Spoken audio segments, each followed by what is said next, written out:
in simple IQ terms, is very, very high. So he was just all around awfully good company, a lot of fun. Tim was an excellent psychologist. He always had a lot of people around who liked being the center of attention, without a doubt. And he was candid about it. He was the center of the circle. That was his place in life. Leary made his name with a pioneering research project on personality. He and several colleagues charted the characteristics people display in their various relationships.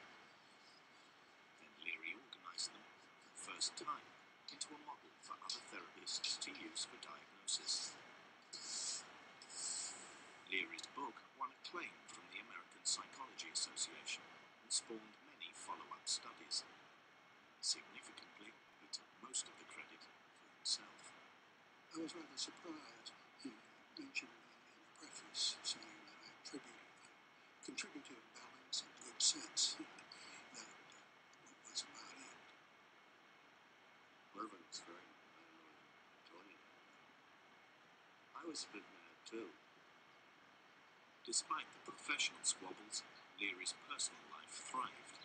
He moved into an affluent suburb of Berkeley with his wife, Marianne, and their 2 young children. I was very fond of her. She was very attractive, slender. Tim regarded her as a puppy, as something to be cared for and vulnerable. Tim told me that she had had a depressive episode several months before they married, before he knew her. But none of this stood in the way of a hectic social life. The Learys were involved in quite a complex set of social relationships involving heavy drinking, wife swapping, activities like this. I was invited for dinner, and she was cooking in the kitchen and bending over, taking a pan out of the oven, a roast out of the oven. She said, in context of something that she was talking about, I have never refused a man, and it seemed unfathomable to me, but I thought they lived a different life from mine. Marianne's friends claim Leary encouraged her to be promiscuous to justify his own affairs. Everybody flirted at parties in Berkeley, but the rule is if the indulgent wife allows flirtation, she draws the line on love. He could have all the girlfriends he wanted, but he couldn't fall in love with them. In the spring of 1954, Leary's office took on a new member of staff, Mary Della Chopa, known as Del. I felt charmed by her presence, and when Tim met her, he felt much, much more so, and it was clear to me that there was some instant magnetism going between them, and I was especially aware of that when after a week he asked me to get a sofa and have it put in his office. This time, Leary broke the rules. He fell in love with Del. Marianne was clearly profoundly depressed, and it worried me considerably. I attempted to talk to her about it, but got nowhere. The 22nd of October 1955 was Leary's 35th birthday. He woke to find a letter on the pillow beside him. It was a suicide note. He found Marianne's body in their car in the garage.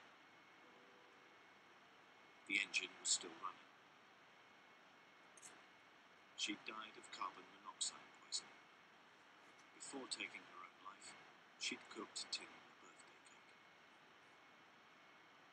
In a way, she was saying, "You son of a bitch, look at what you've done. You've killed me, and you've deprived your children of their mother." It was going to be a long, hard road for him to recover. And I think that is what dominated his life. it from then on.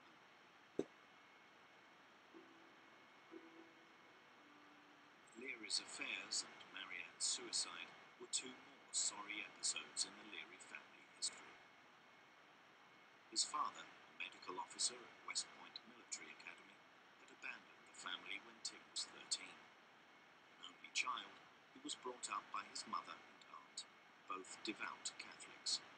Timothy would tell me how they were always very disapproving of him, encouraging on the one hand, but if he did anything wrong, there was hell to pay. Leary had started brightly enough. He became the editor of his high school magazine. He was even voted cutest boy by the girls at the school. Following in his father's footsteps, young Timothy went on to become a cadet at West Point. Why didn't you shine those shoes? I didn't have time, sir. Mr. Dumbjohn, you have time for everything. If you have no good explanation, you say no excuse, sir.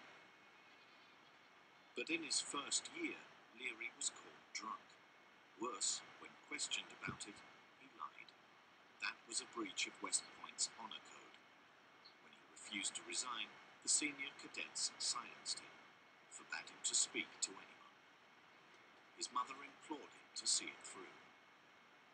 I give thanks to the blessed Lord for saving me from the terrible ordeal of explaining to the world that my son was sent home from West Point for violating his honor. I beg of you, do everything you can to prove by your actions that you are the kind of son I want. I can't stand it.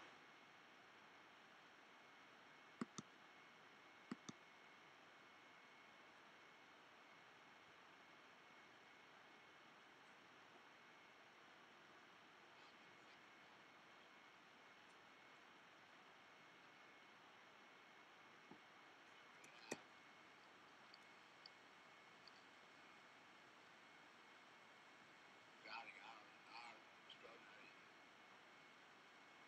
experience is that I think we choose the fact that all humanity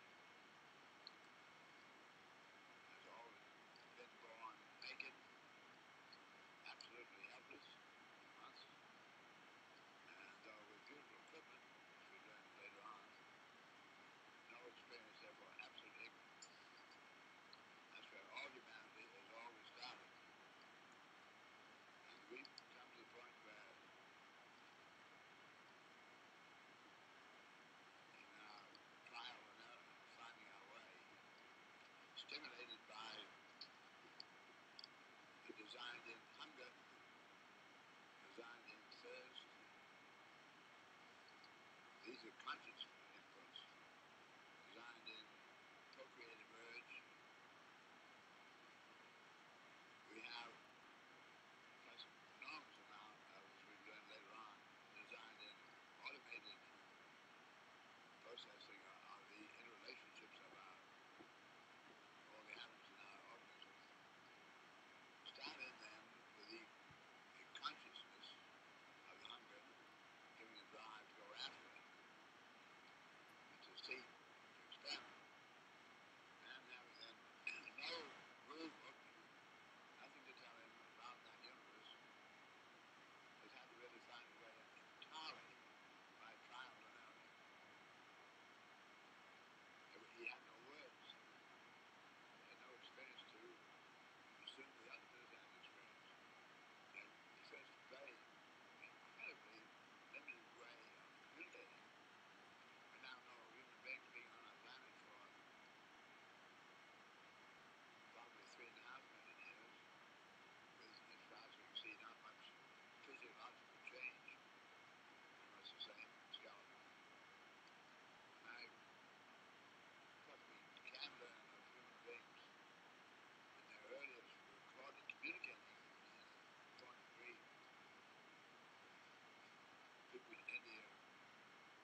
indicates that something is going on here right now that is utterly unprecedented, and there's such indication of acceleration of experiences of it's the integration of the accelerated experience to produce awarenesses that are indicative of humanity going through some very, very important kind of transition, some kind of new relationship with the universe, I would say.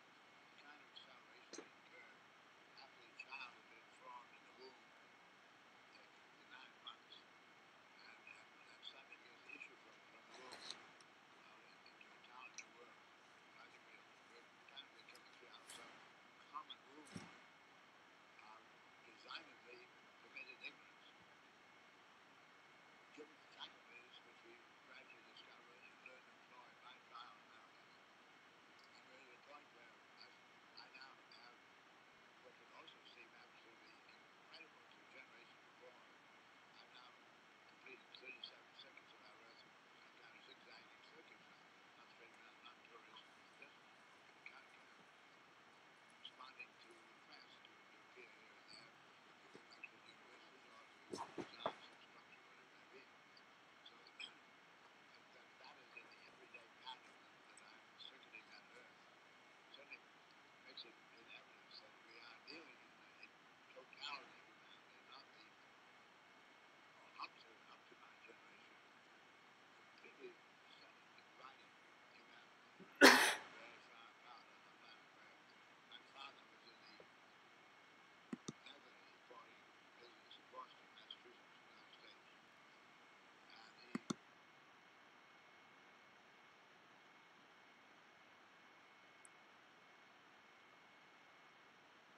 imported from two places, primarily the Buenos Aires and India, for bringing leathers for the shoe industry, which was centered at that time in the Boston area.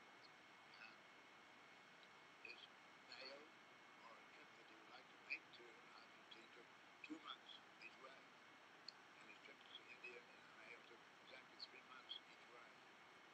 And it seemed absolutely logical to humanity when early this century, Rudyard Kipling, he was a poet, said, "East is east and west is west, and never the twain shall meet." That a very, very rare matter for any human being to make such a travel as that, taking all those months. There were not many ships that could take him like that. All that has just changed in my lifetime, to where I'm not just one of the very few making these circuits of the Earth, but I'm one of probably getting to be pretty close to 20 million now, who are living a life like that around our planet, and very much the whole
is you're very intimate with your machine, and you read that you knew how relatively unreliable it was.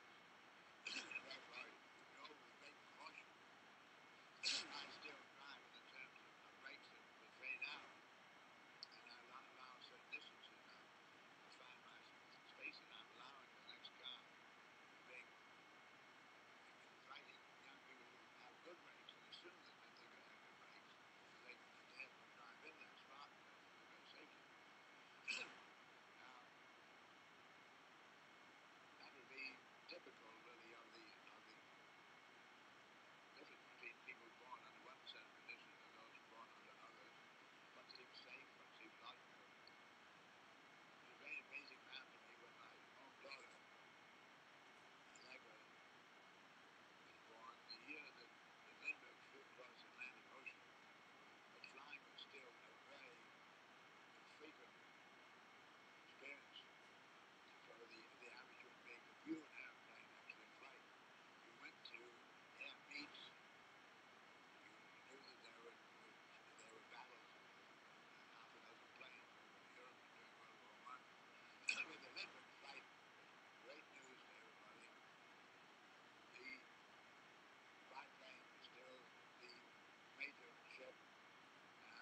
seeking for more and more of these large atoms that are opposite, which get to become replicated by human beings very rapidly because they don't like to see them caught by surprise.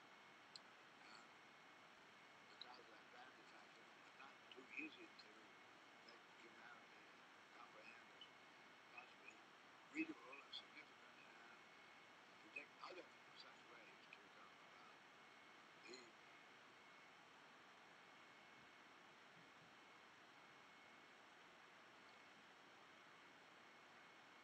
Again, I find human beings, the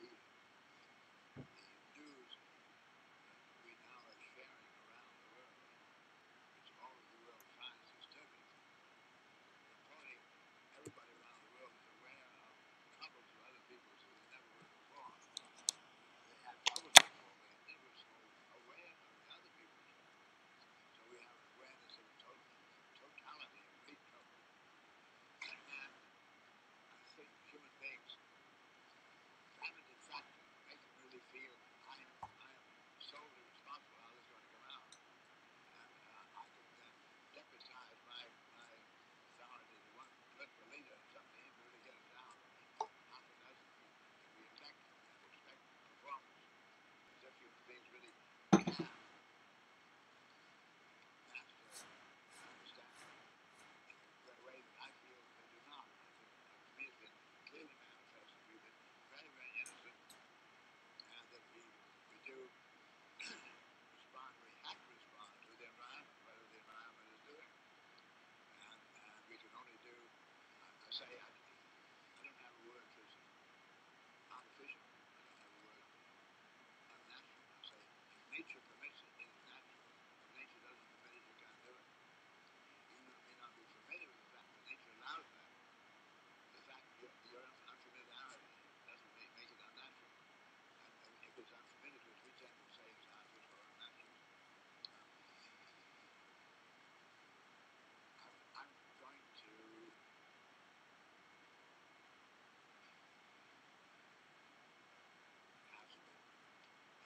to review 2 or 3 ways in which I discipline myself to try to get myself thinking in a little more adequate manner concerning what we know of our universe, what may be going on in a larger way, and to try to get things a little better proportion. As for instance, I would like to have a picture of the Milky Way, the galaxy. May I have that picture, please?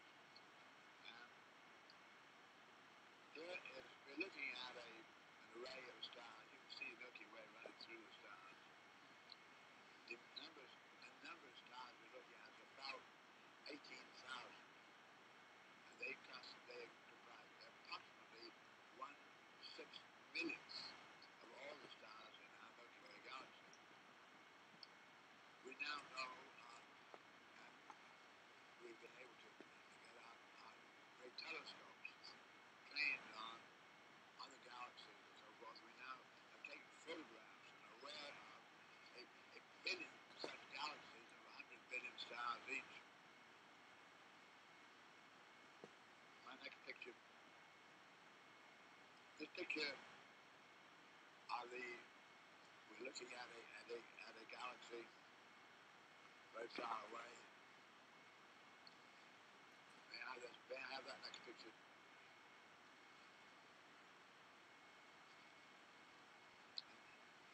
We're looking at an exploding phenomenon.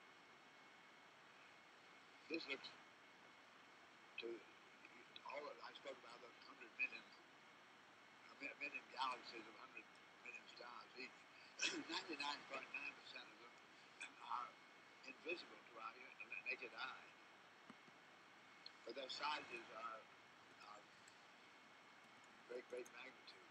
Get a little idea, our own star, Sun, is our own is 8,000 miles diameter, and the diameter of the Sun is just 100 times that. so our little Earth looks very tiny against that enormous big ball.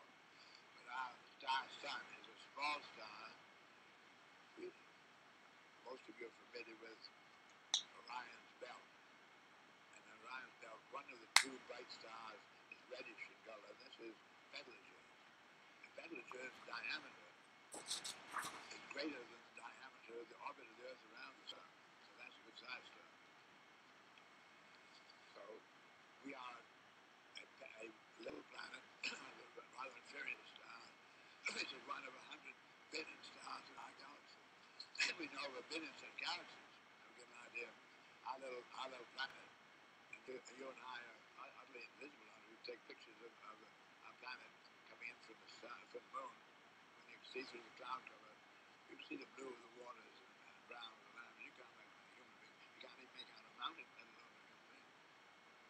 It's absolutely no visibility of a mountain. Because the aberration of the deepest water,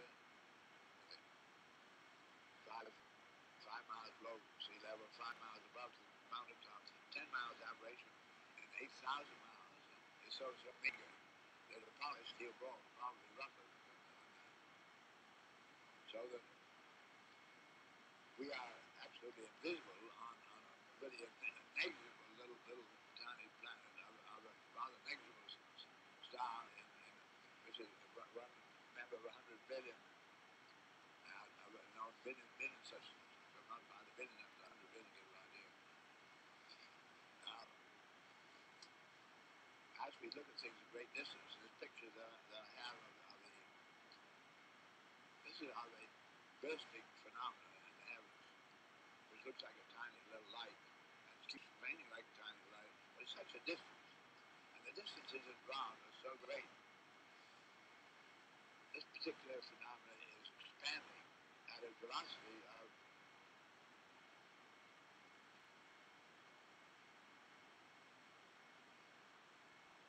3 billion miles an hour. This is the difference between the Earth and the Sun, 92 million. So it's 30 hours, just a little over a day. This expands the complete distance between the Earth and the Sun. And that yet remains for the thousands of years we may be looking at it like a little tiny speck there in the sky.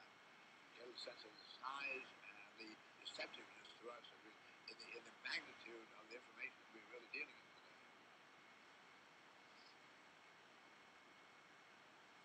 I'm quite confident in that this is then just as far as you and I have been able to, when I say you and I mean all our fellows, the human beings that have been born naked, helpless, and finally discovered principles of refraction of light and developed a telescope and have been able to make a sweep out. We're getting information, tiny as we are. We have information of approximate spherical sweep out of observation of the 11.5 billion light year radius. And light year is 6.5 trillion miles, so you get to 11.5 billion times 6.5 trillion, get an idea of the distance you and I are getting information from, reliable information. We get the rate at which this thing is expanding. And through the spectroscope, we've learned about refraction of light.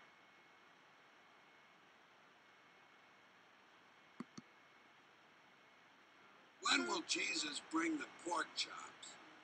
Written and read by George Carlin. Major funding for this book was made possible by deliberately starving a family of 4 in Tennessee.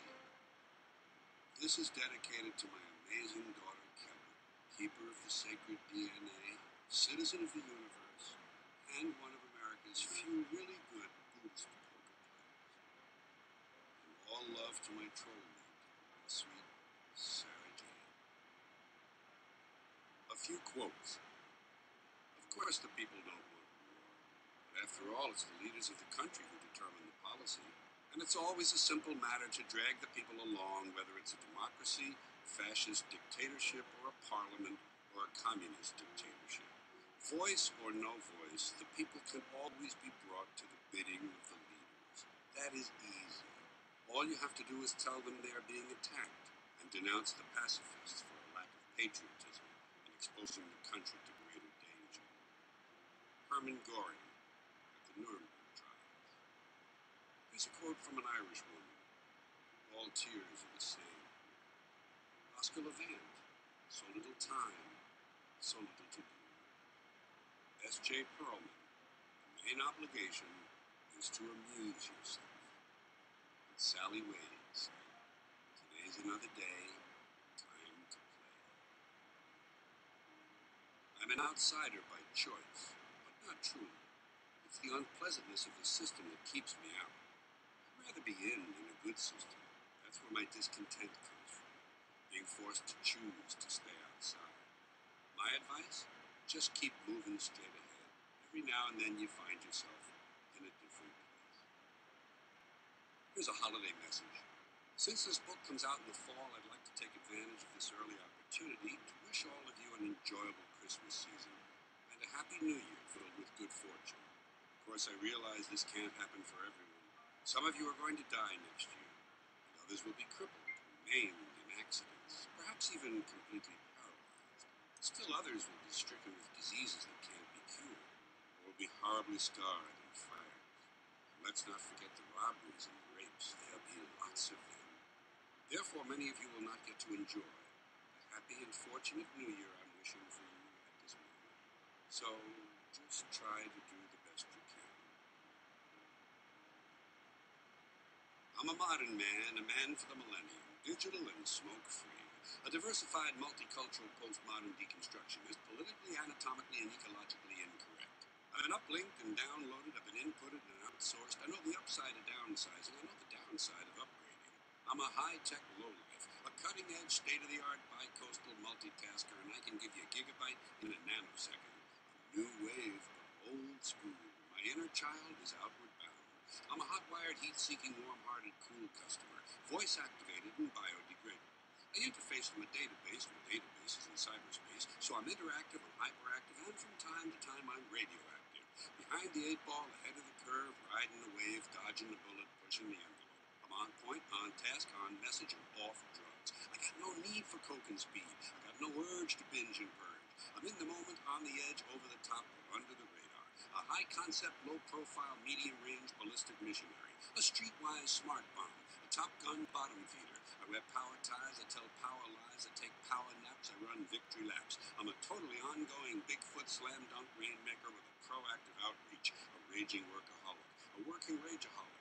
Out of rehab and in denial. I got a personal trainer, a personal shopper, a personal assistant, and a personal agenda. You can't shut me up, you can't dumb me down, because I'm tireless and I'm wireless. I'm an alpha male on beta blockers. I'm a non-believer, I'm an overachiever, laid back and fashion forward. Up front, down home, low rent, high maintenance. I'm supersized, long-lasting, high-definition, fast-acting, oven-ready, and built to last. Hands-on, footloose, knee-jerk head case, prematurely post-traumatic, and I have a love child who sends me hate mail. But I'm feeling, I'm caring, I'm healing, I'm sharing. A supportive, bonding, nurturing primary caregiver. My output is down, but my income is up. I take a short position on the long bond, and my revenue stream has its own cash flow.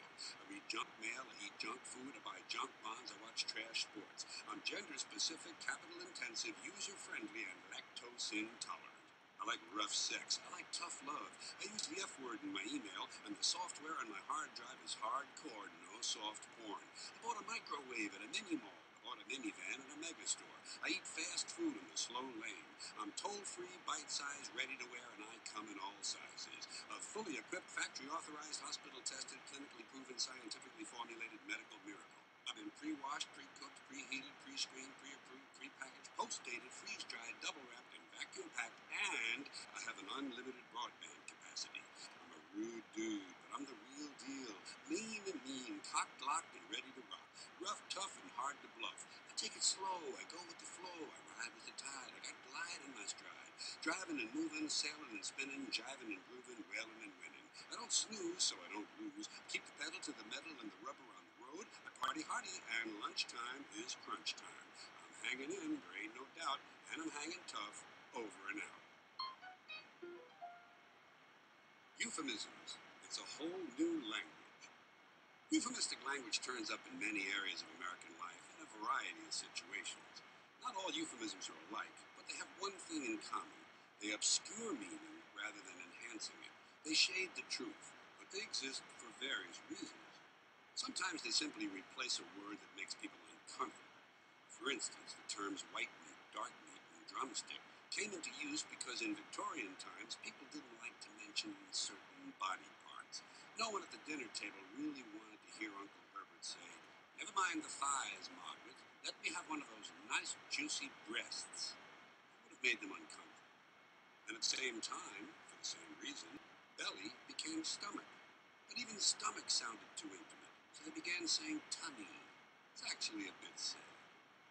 I first became aware of euphemisms when I was 9 years old.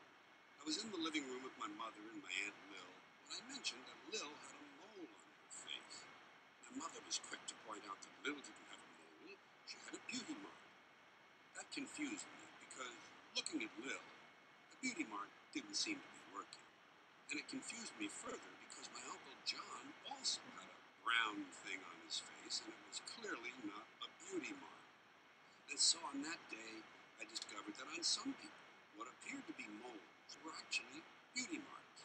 And as it turned out, they were the same people whose laugh lines looked a lot like crow's feet. By the way, the whole beauty mark scam worked so well that some women routinely began using eyebrow pencils to apply fake beauty marks. A fake mole being something no self-respecting woman would ever think of giving herself. Somehow I can't imagine Elizabeth Taylor turning to Joan Crawford and saying, "Lend me your eyebrow pencil, Joni. I'm going to put a fake mole on my face." By the way, it was only a few years after the Aunt Lil incident that I took comfort in the fact that some people apparently thought my ugly pimples were nothing more than minor skin blemishes. Another role euphemisms play is to simply put a better face on things, to dress up existing phrases that sound too negative. Non-profit became not-for-profit because non-profit sounded too much as though someone didn't know what they were doing. Not-for-profit makes it clear that there was never any intention of making a profit in the first place. But some words that are euphemized aren't even vaguely negative. They're just considered too ordinary. For that reason, many things that used to be free are now complimentary. Asking the hotel clerk if the newspapers are free makes you sound like a mooch. But are the newspapers complimentary? Allows you to retain some small bit of dignity.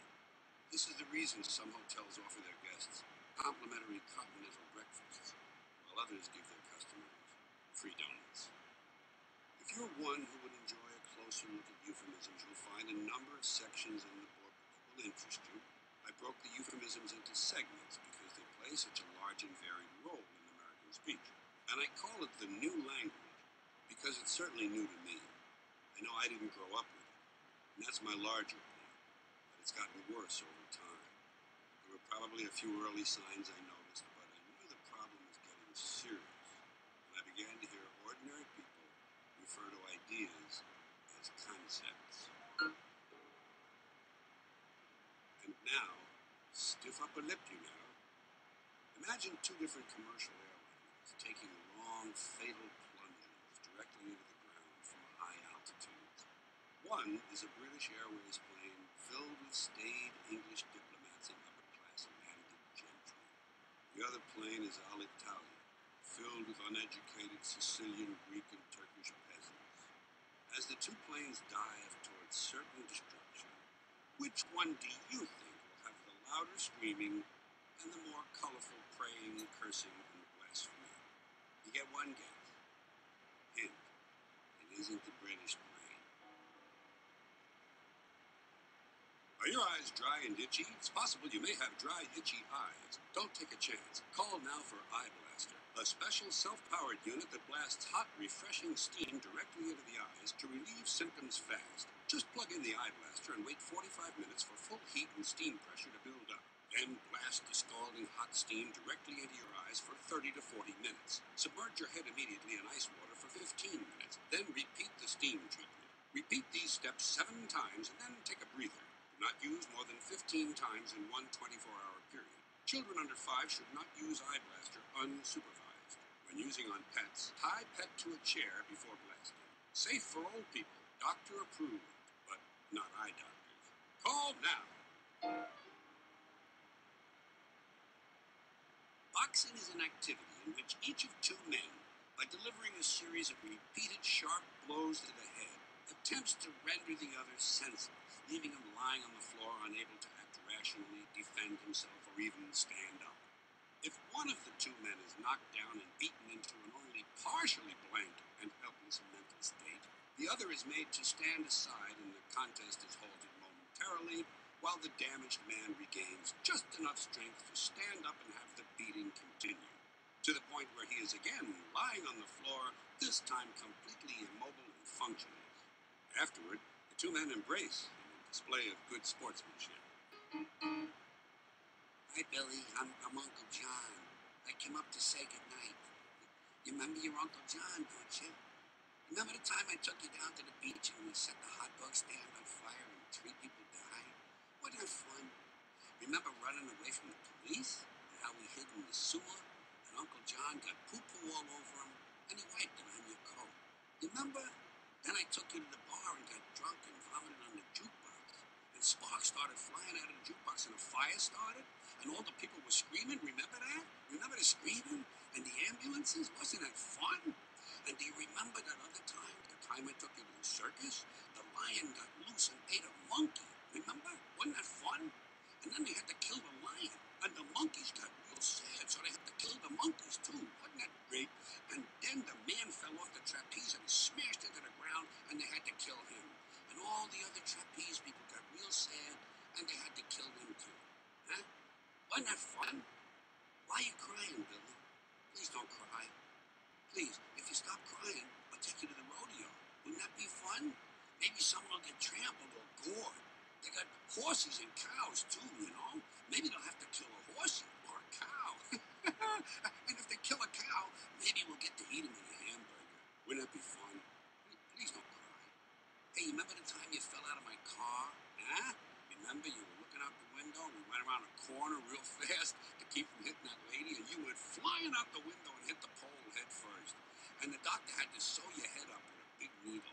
I got a boat now, Billy. You want to go out on my boat? I promise I'll be careful. Are you asleep yet? Billy, please stop crying. This is about redundancies, and it's called Count the Superfluous Redundant Pleonastic Tautologies. My fellow countrymen, I speak to you as co-equals, knowing you are deserving of the honest truth.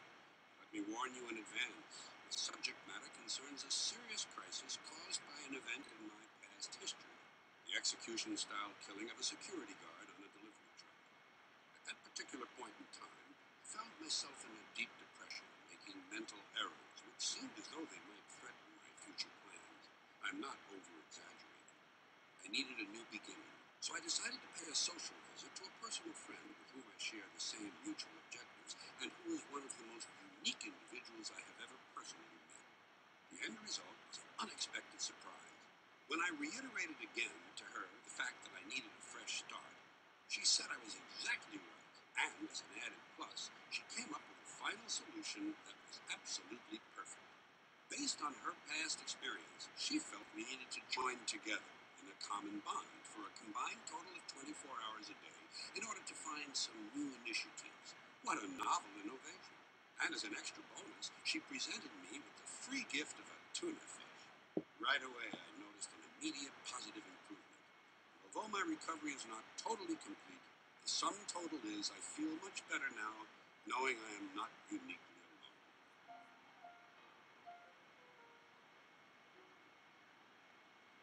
Hello. We're the ones who control your lives. We make the decisions that affect all of you. Isn't it interesting to know that those who run your lives will have the nerve to tell you about it in this manner? Suffer, you fools. We know everything you do, and we know where you go. What do you think the cameras are for? And the global positioning satellites? The social security numbers? You belong to us. And it can't be changed. Sign your petitions, walk your picket lines, bring your lawsuits, cast your votes, and write those stupid letters to whomever you please. You won't change a thing. Because we control your lives, and we have plans for you. Go back to sleep. It came from out of the sky. I find it discouraging and a bit depressing when I notice the unequal treatment afforded by the media to UFO believers on one hand, and on the other, to those who believe in an invisible supreme being who inhabits the sky, especially as the latter belief applies to the whole Jesus Messiah Son of God fable. You may have noticed that in the media, UFO believers are usually referred to as buffs, a term used to diminish and marginalize them by relegating them to the ranks of hobbyists and mere enthusiasts. They're made to seem like kooks and quaint dingbats who have the nerve to believe that in an observable universe of trillions upon trillions of stars, and most likely many hundreds of billions of potentially inhabitable planets, some of those planets may have produced life forms capable of doing things that we can't do. What nerve. On the other hand, those who believe in an eternal, all-powerful being, a being who demands to be loved and adored unconditionally, and who punishes and rewards according to his whims, are thought to be worthy, upright, credible people. This, in spite of the large numbers of believers who are clearly close-minded fanatics. To my way of thinking, there is every bit as much evidence for the existence of UFOs as there is for the existence of God. Probably far more. At least in the case of UFOs, there have been countless taped and filmed, and, by the way, unexplained, sightings from all over the world, along with documented radar evidence seen by experienced military and civilian radar operators. This does not even begin to include the widespread testimony of not only highly trained, experienced military and civilian pilots who are selected for their jobs in part for their above-average eyesight and mental stability, but also of equally well-trained, experienced law enforcement officers. Such pilots and law enforcement people are known to be serious, sober individuals who would have a lot to lose were they to be associated with anything resembling kooky, outlandish beliefs. Nonetheless, they have taken the risk of revealing their experiences because they are convinced they have seen something objectively real that they consider important. All of these accounts are ignored by the media. Granted, the world of UFO belief has its share of kooks, nuts, and fringe people, but have you ever listened to some of these religious, true believers? Have you ever heard of any extreme, bizarre behavior and outlandish claims associated with religious zealots? Could any of them be considered kooks, nuts, or dingbats? A fair person would have to say yes. But the marginal people in these two groups don't matter in this argument. What matters is the prejudice and superstition built into the media coverage of the two sets of beliefs. One is treated reverently and accepted as received truth. The other is treated laughingly and dismissed out of hand. As evidence of the above premise, I offer one version of a typical television news story heard each year on the final Friday of Lent. Today is Good Friday, observed by Christians worldwide as a day that commemorates the crucifixion of Jesus Christ, the Son of God, whose death redeemed the sins of mankind. Here is the way it should be written.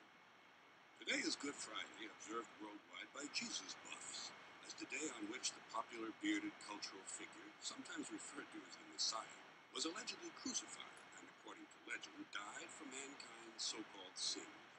Today kicks off a holy weekend that culminates on Easter Sunday, when it is widely believed this dead Savior, who also, by the way, claimed to be the son of a sky-dwelling invisible being known as God, mysteriously rose from the dead.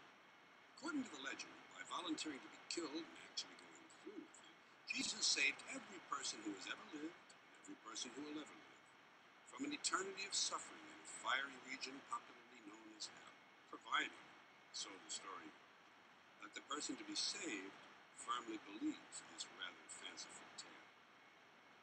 That would be an example of unbiased news reporting. Don't wait around for it to happen. The aliens will land first. I have a problem with the Ten Commandments. Here it is. Why are there 10? You don't need 10. I think the list of commandments was deliberately and artificially inflated to get it up to 10. It's clearly a padded list. Here's how it happened. About 5,000 years ago, a bunch of religious and political hustlers got together to figure out how they could control people and keep them in line. They knew people were basically stupid and would believe anything they were told, so these guys announced that God personally, had given one of them a list of 10 commandments that he wanted everyone to follow. They claimed the whole thing took place on a mountaintop when no one else was around. But let me ask you something. When these guys were sitting around the tent making all this stuff up, why did they pick 10? Why 10? Why not 9 or 11? I'll tell you why. Because 10 sounds important. 10 sounds official. They knew if they tried 11, people wouldn't take them seriously. People would say, "What, are you kidding me? The 11 commandments? Get the fuck out of here." But 10 sounds important. 10 is the basis for the decimal system. It's a decade. It's a psychologically satisfying number. The top 10, the 10 most wanted, the 10 best dressed. So deciding on 10 commandments was clearly a marketing decision. And it's obviously a bullshit list. It's a political document, artificially inflated to sell better. I'm going to show you how you can reduce the number of commandments and come up with a list that's a little more logical and realistic. We'll start with the first 3, and I'll use the Roman Catholic version because those are the ones I was fed as a little boy. I am the Lord thy God, thou shalt not have strange gods before me. Thou shalt not take the name of the Lord thy God in vain. Thou shalt keep holy the Sabbath. Okay, right off the bat, the first 3 commandments, pure bullshit.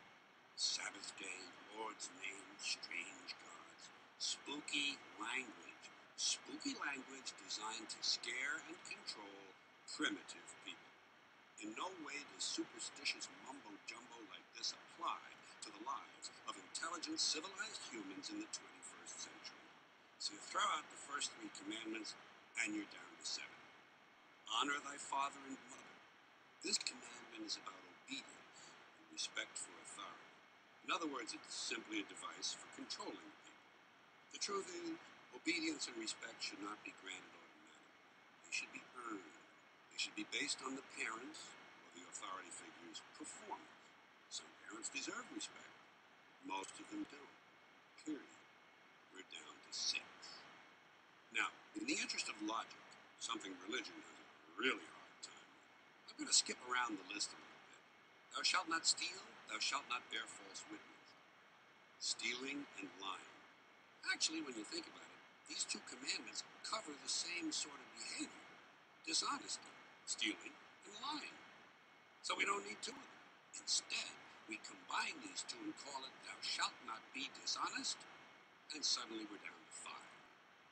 And as long as we're combining commandments, I have 2 others that belong together.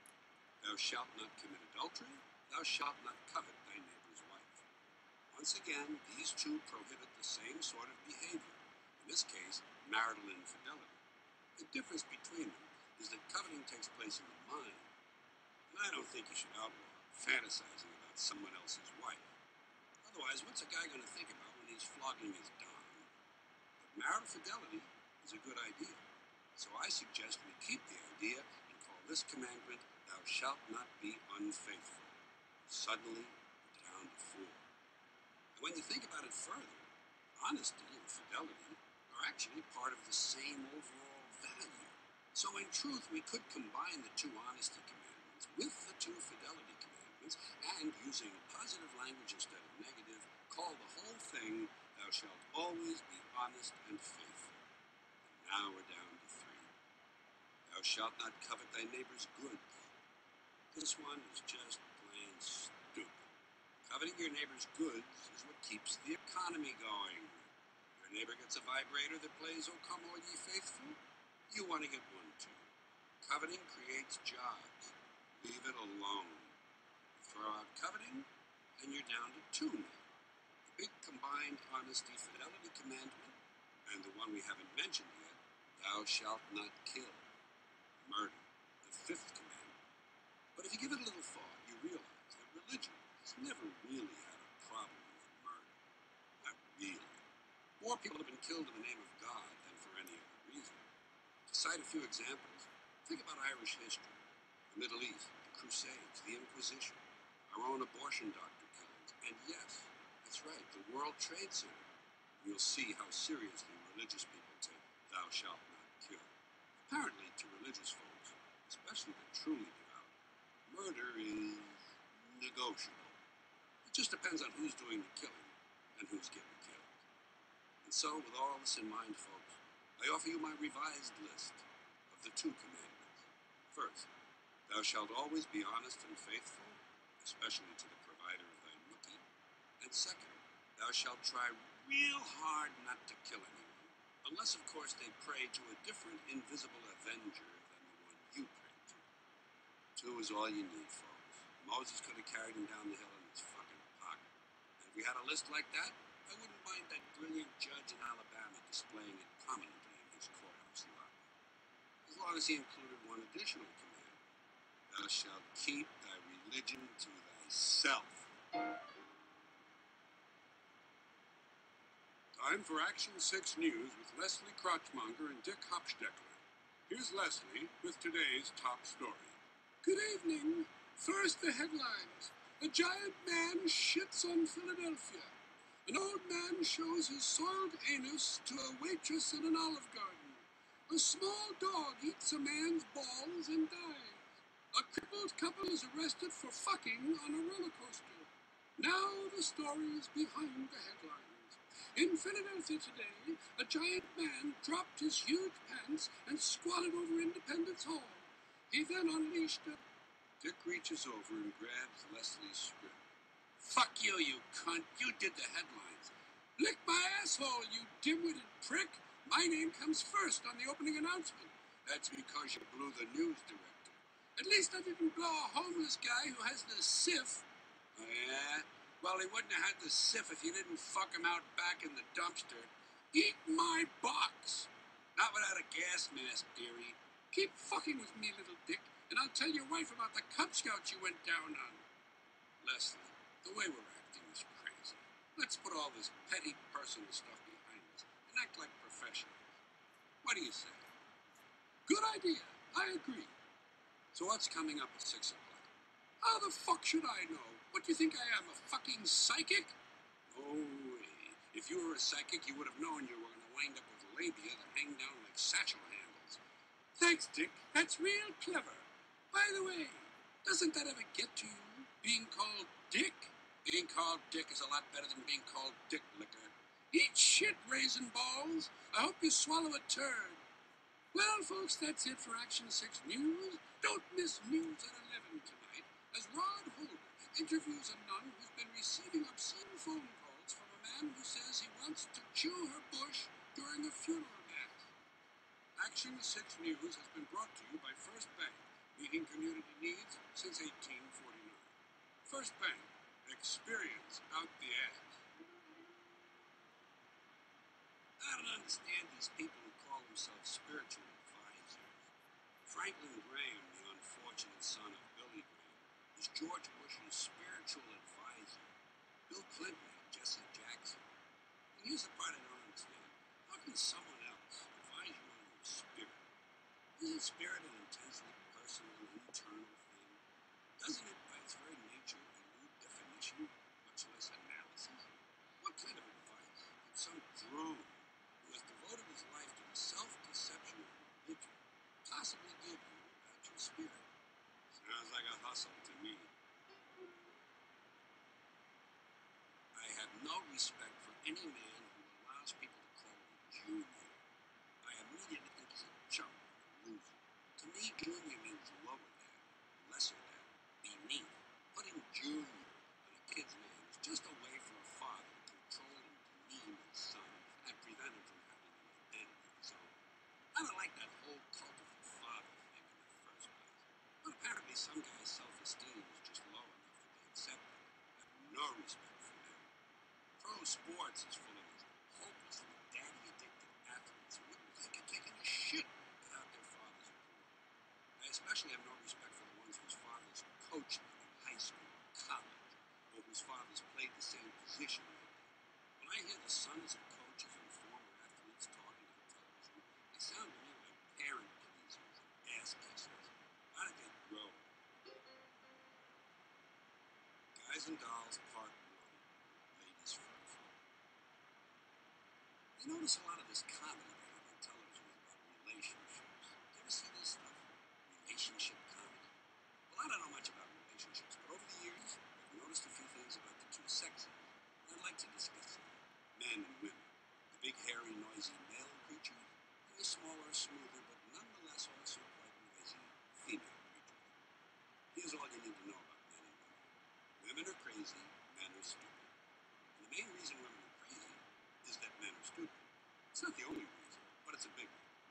By the way, if you don't think men are stupid, check the newspaper. 99% of all the truly horrifying shit going on in this world is initiated, established, perpetrated, and enabled or continued by men. And that includes the wave and the high five, two of history's truly low points. But as I say, besides knowing that men are stupid, it's also important to remember that women are crazy. And if you don't think women are crazy, ask a man. That's the one thing men aren't stupid about. They know for sure, way down deep in their hearts, that women are straight out fucking nuts. But it doesn't just happen. It isn't an accident. Women have good reason to be nuts. The main one being that in the course of life, compared with men, they have far more to put up with. They bear greater burdens. Think of it this way. In the big cosmic cafeteria, as human beings move down the chow line of life and reach that section where the shit is being spooned out, women are given several extra portions. But please understand, my motives here are not selfish or personal. I'm not saying all this stuff to get in good with women, though an occasional blowjob would be nice. But it's not a requirement. It's optional. BJO. Blowjob optional. No, I just think it should be evident to any person who's being honest and thinking clearly that women carry a lot more of life's baggage than men. To begin with, they're smaller and weaker, so they get slapped, punched, raped, abused, and in general get the shit beat out of them on a rather regular basis. By men, of course, who are stronger. If women were stronger, this wouldn't happen. Men would not raise a hand if they thought the balance was more even. They'd back down quickly. Then again, if women were stronger, they'd probably be beating the shit out of men just for the fun of it. It's only fair. Another major problem for women, they have to look good all the time. Or at least they think they do. So they'll be attracted to the male detectives.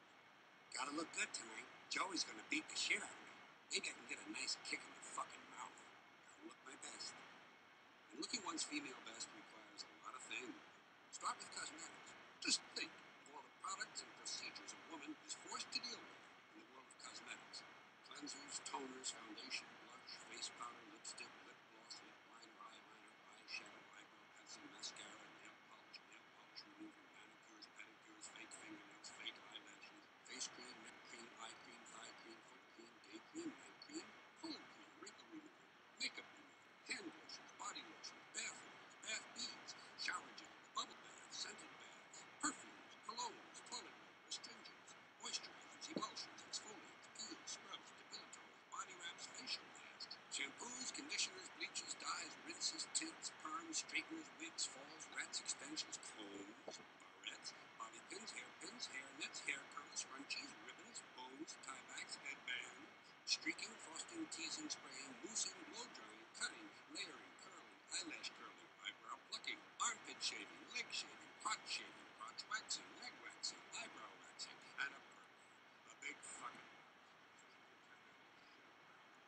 Especially the makeup, which must be closely handled all the time. Gotta have my makeup in case I run into Joey and he wants to beat the shit out of me. Gotta look my best. Maybe he'll punch me and pin me in the kidneys and the stomach so it doesn't mark up my face. He's so thoughtful. And my friend, I hope you're aware that when we talk about women looking good, we're also talking about clothing. Clothing is what generates all that shopping shit that occupies so much of a woman's time. Because the truth is, women have to buy, own, and wear an unbelievably bewildering number of garments. Slips, half-slips, camisoles, thongs, panties, pantyhose, stockings, half-hose, knee-highs, lakelets, socks, leg warmers, garter belts, girdles, corsets, training bras, pant bras, sports bras, nursing bras, push-up bras, strapless bras, underbras, bustiers, teddies, petticoats, peignoirs, negligés, nightgowns, shorties, muumuus, body stoppers, blouses, sweaters, jerseys, pullovers, halter tops, miniskirts, maxi skirts, slacks, suits, sunsuits, business suits, pantsuits, culottes, capris, shorts, short shorts, hot pants,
Another terrific treat for the gal.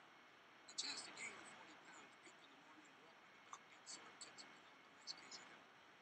What a deal! And so attractive to look at. Plus, you can't get them off the couch without that. Well, it's a long story. This woman had it, she'd taken her birth control and used her diaphragm. Notice, her birth. Her diaphragm. But think about this.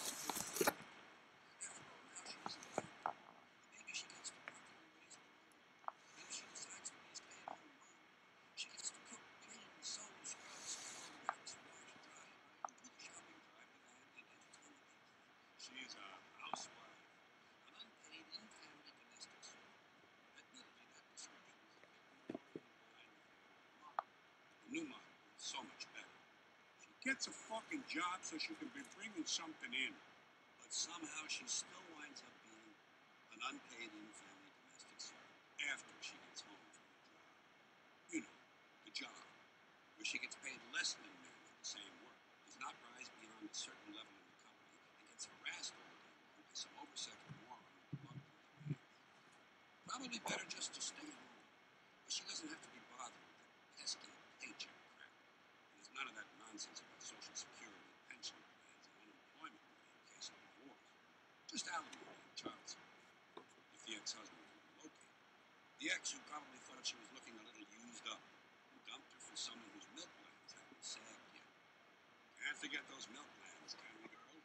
Tits, two tits, sticking straight out of your chest. In some cases, sticking straight out. Well, for a few years anyway. Yes, girls, just by virtue of being female, you get to walk around all your life with two vulnerable milk glands hanging out in front of you like mannequins. And if somehow you should get the idea that men don't approve of the size and shape of those milk glands, you'll find plenty of social pressure to have them artificially enhanced.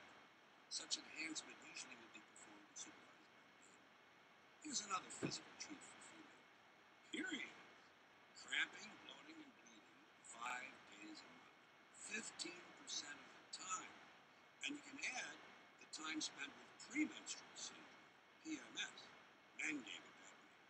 If women had named it, it would be called My Several Days of Shrieking and Crying and Depression just before my several days of bleeding, cramping, and bloating. Men don't quite see it from that angle. Men experience PMS as a problem for them.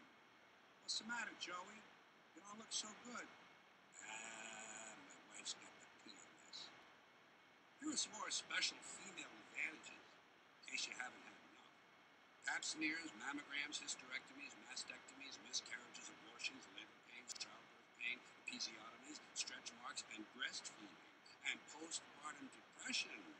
Can't imagine why she wouldn't feel good. And just to top it all off, menopause. Menopause. More strange behavior and exciting physical sensations. And in exchange for all of this, in exchange for all this abuse from nature, what is the woman's payoff? Why, she's allowed to get into the lifeboat first. At least theoretically. How often do you think that really happens? Oh, and let's not forget, many men are quite willing to hold the door open for her. In fact, some men are quite impressed with their willingness to do this. They brag about it. Yeah, I beat the shit out of her a lot, but you know something? When she runs from one room to the other, I always hold the door open. I'll tell you what a bad deal women got. They're in the majority on this planet, and they still wound up with the shitty end of the stick. That's how big a hosing they got. Oh, and one other inequity I neglected to mention. Very unequal. But this one works in women's favor. They live longer than men. And remember, this happens in spite of all the shit they have to put up with. So who do you think is tougher, men or women? Why don't you guess? And don't forget, women have the huge added burden of having to put up with men.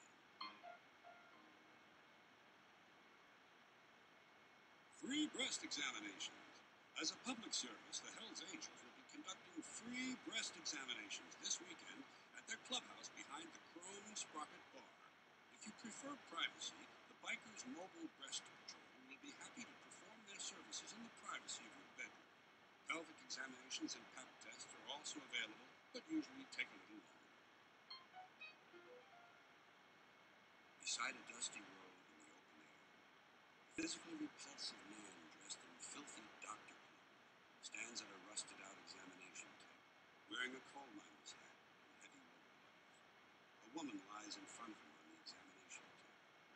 legs extending out from under a torn and bloody sheet, the ankles resting on stirrups.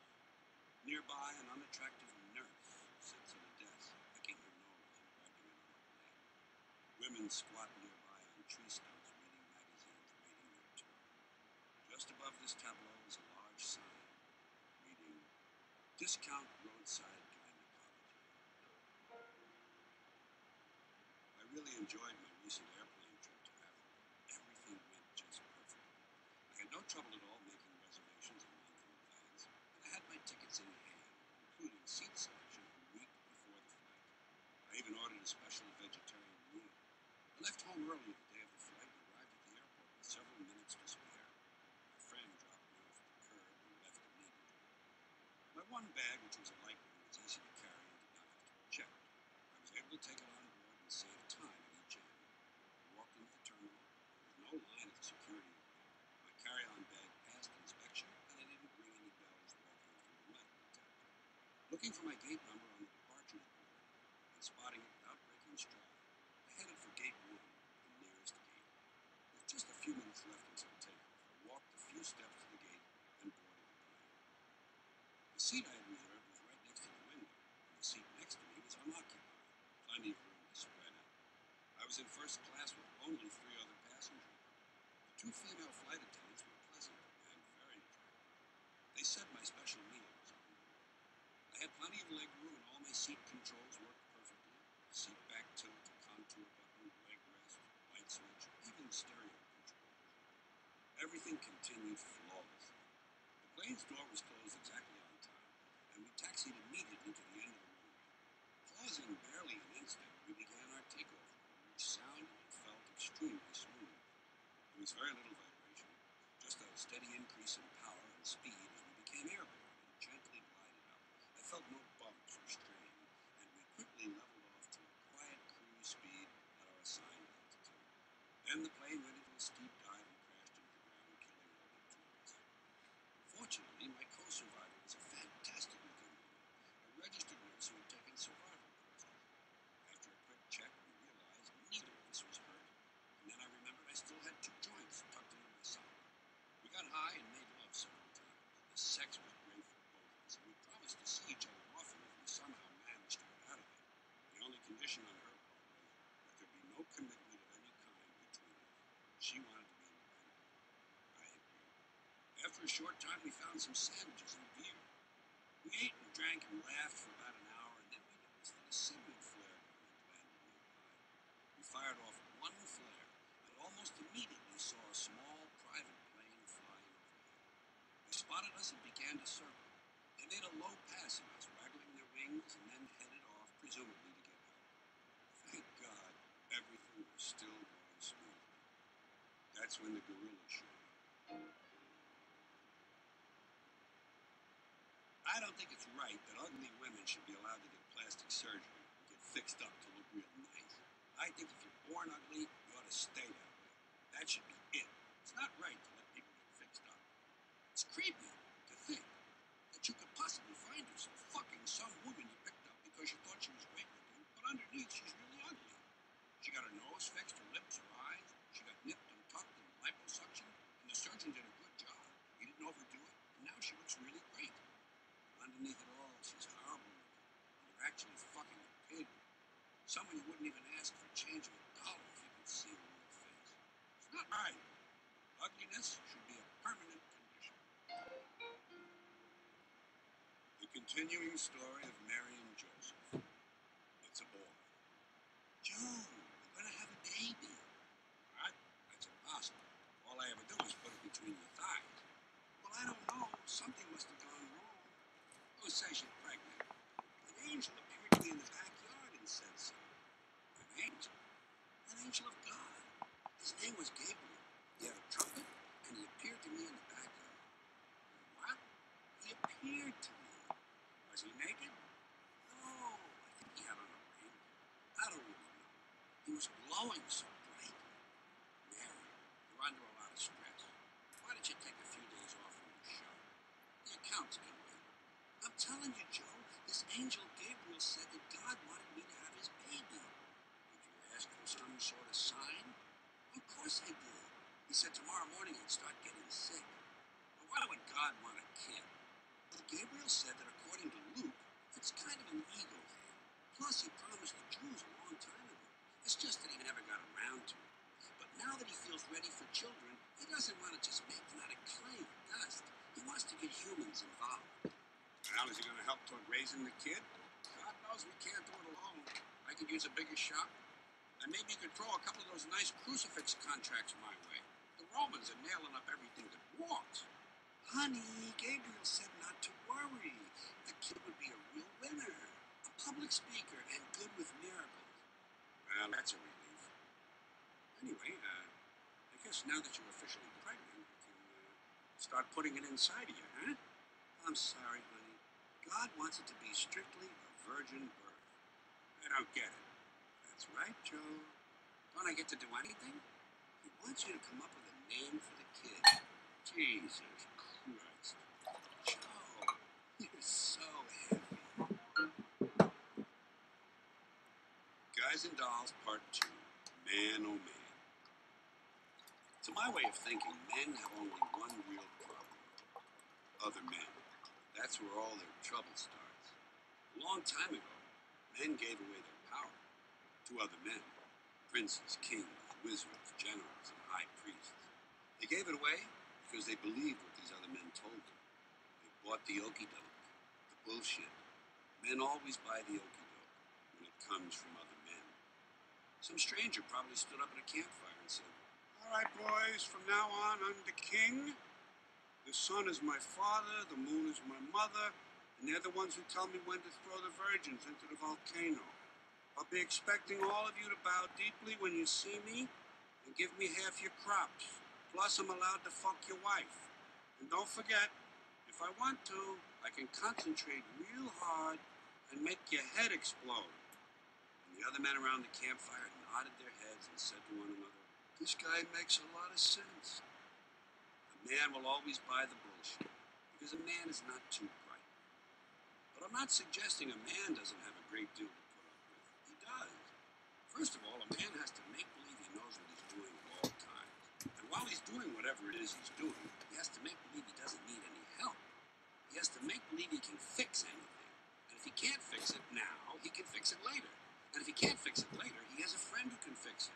And if not, it was no good to start with, it's not worth fixing, and besides, he knows where he can get something better, much cheaper, but they're all out of them right now, and besides, they're closed. This is the male disease. It's called being full of shit. The male disease includes the need to be in charge at all times. In charge, in control, in command. A real man sees himself as king of the hill, leader of the pack, captain of the ship. All the while, in order to fit in and belong, he has to act like all the other men and do what they do, so he'll be accepted and get a good job and a promotion and a raise and a Porsche and a wife. A wife who will immediately trade in the Porsche on a nice, sensible Dodge van with folding seats so they can be like all the other boring families. The poor fuck. The poor, stupid fuck. His manliness also requires that he refuse to go to a doctor or a hospital unless it can be demonstrated to him that he has in fact been clinically dead for 6 months. "No sense going to the hospital, honey. I don't seem to be in a coma." Therefore, he must learn to ignore pain. It doesn't really hurt. Bleeding from 6 holes in the head doesn't really hurt. Just give me the remote and get me a beer and get the fuck out of here. Most men learn this stupid shit from their fathers. Fathers teach their sons not to cry. "Now let me hear you crying, or I'll come up there and give you something to cry about." Great stuff, huh? All the problems in the world, repeat, all the problems in the world can be traced to what fathers do to their sons. So little boys learn to hide their feelings. Society likes that, because that way when they get to be 18, they'll be able to go overseas and kill strangers without feeling anything. And of course, that bargain includes a certain reluctant willingness to have their balls shot off. "Honey, I have to go overseas and have my balls shot off, or else the rest of the guys will think I'm too afraid to go overseas and have my balls shot off." The poor fucks. The poor, stupid fucks. And so, as a result of all this repression of feelings, the extent of the average man's emotional expression is the high five. Or sometimes when really deep feelings emerge, both hands, the high 10. This is raw emotion. And that's about all they're capable of. And they have Dad to thank. Thanks, Dad. But wait, don't think dads can't be fun at times too. After all, dads introduce their sons to the wonderful world of men, the male subcultures, the really tough guy, masculine He-Man stuff. No whips, no pussies, no softies. There are 5 deadly male subcultures, and they all overlap. The car and machinery culture, the police and military culture, the outdoors and gun culture, the sports and competition culture, and the drug and alcohol culture. And as a bonus, I'm going to throw in one more. The let's go get some pussy and beat the shit out of queers culture. As I say, they all overlap. Many men belong to all 6. This male universe is, of course, detectable by analyzing its combustible chemical formula. Gasoline, gunpowder, alcohol, and adrenaline. A chemistry rendered even more lethal by that ever-present, ever-delightful accelerant, testosterone. Talk about substance abuse? If it's chemical dependency you're interested in, you might want to look into testosterone. Testosterone. The most lethal substance on Earth. And it does not come from a laboratory. It comes from the scrotum. A scrotum located, interestingly enough, not far from the...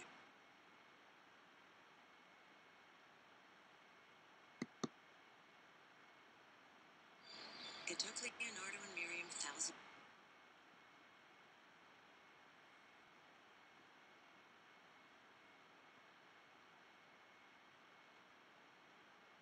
of rehearsals to master the butterfly.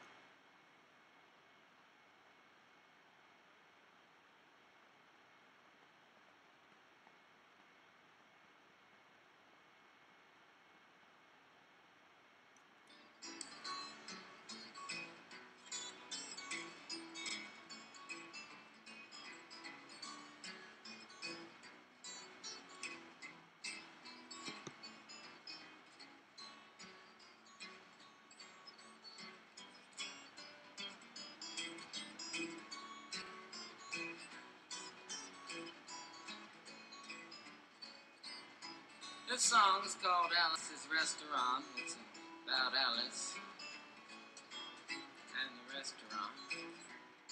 But Alice's Restaurant is not the name of the restaurant, that's just the name of the song.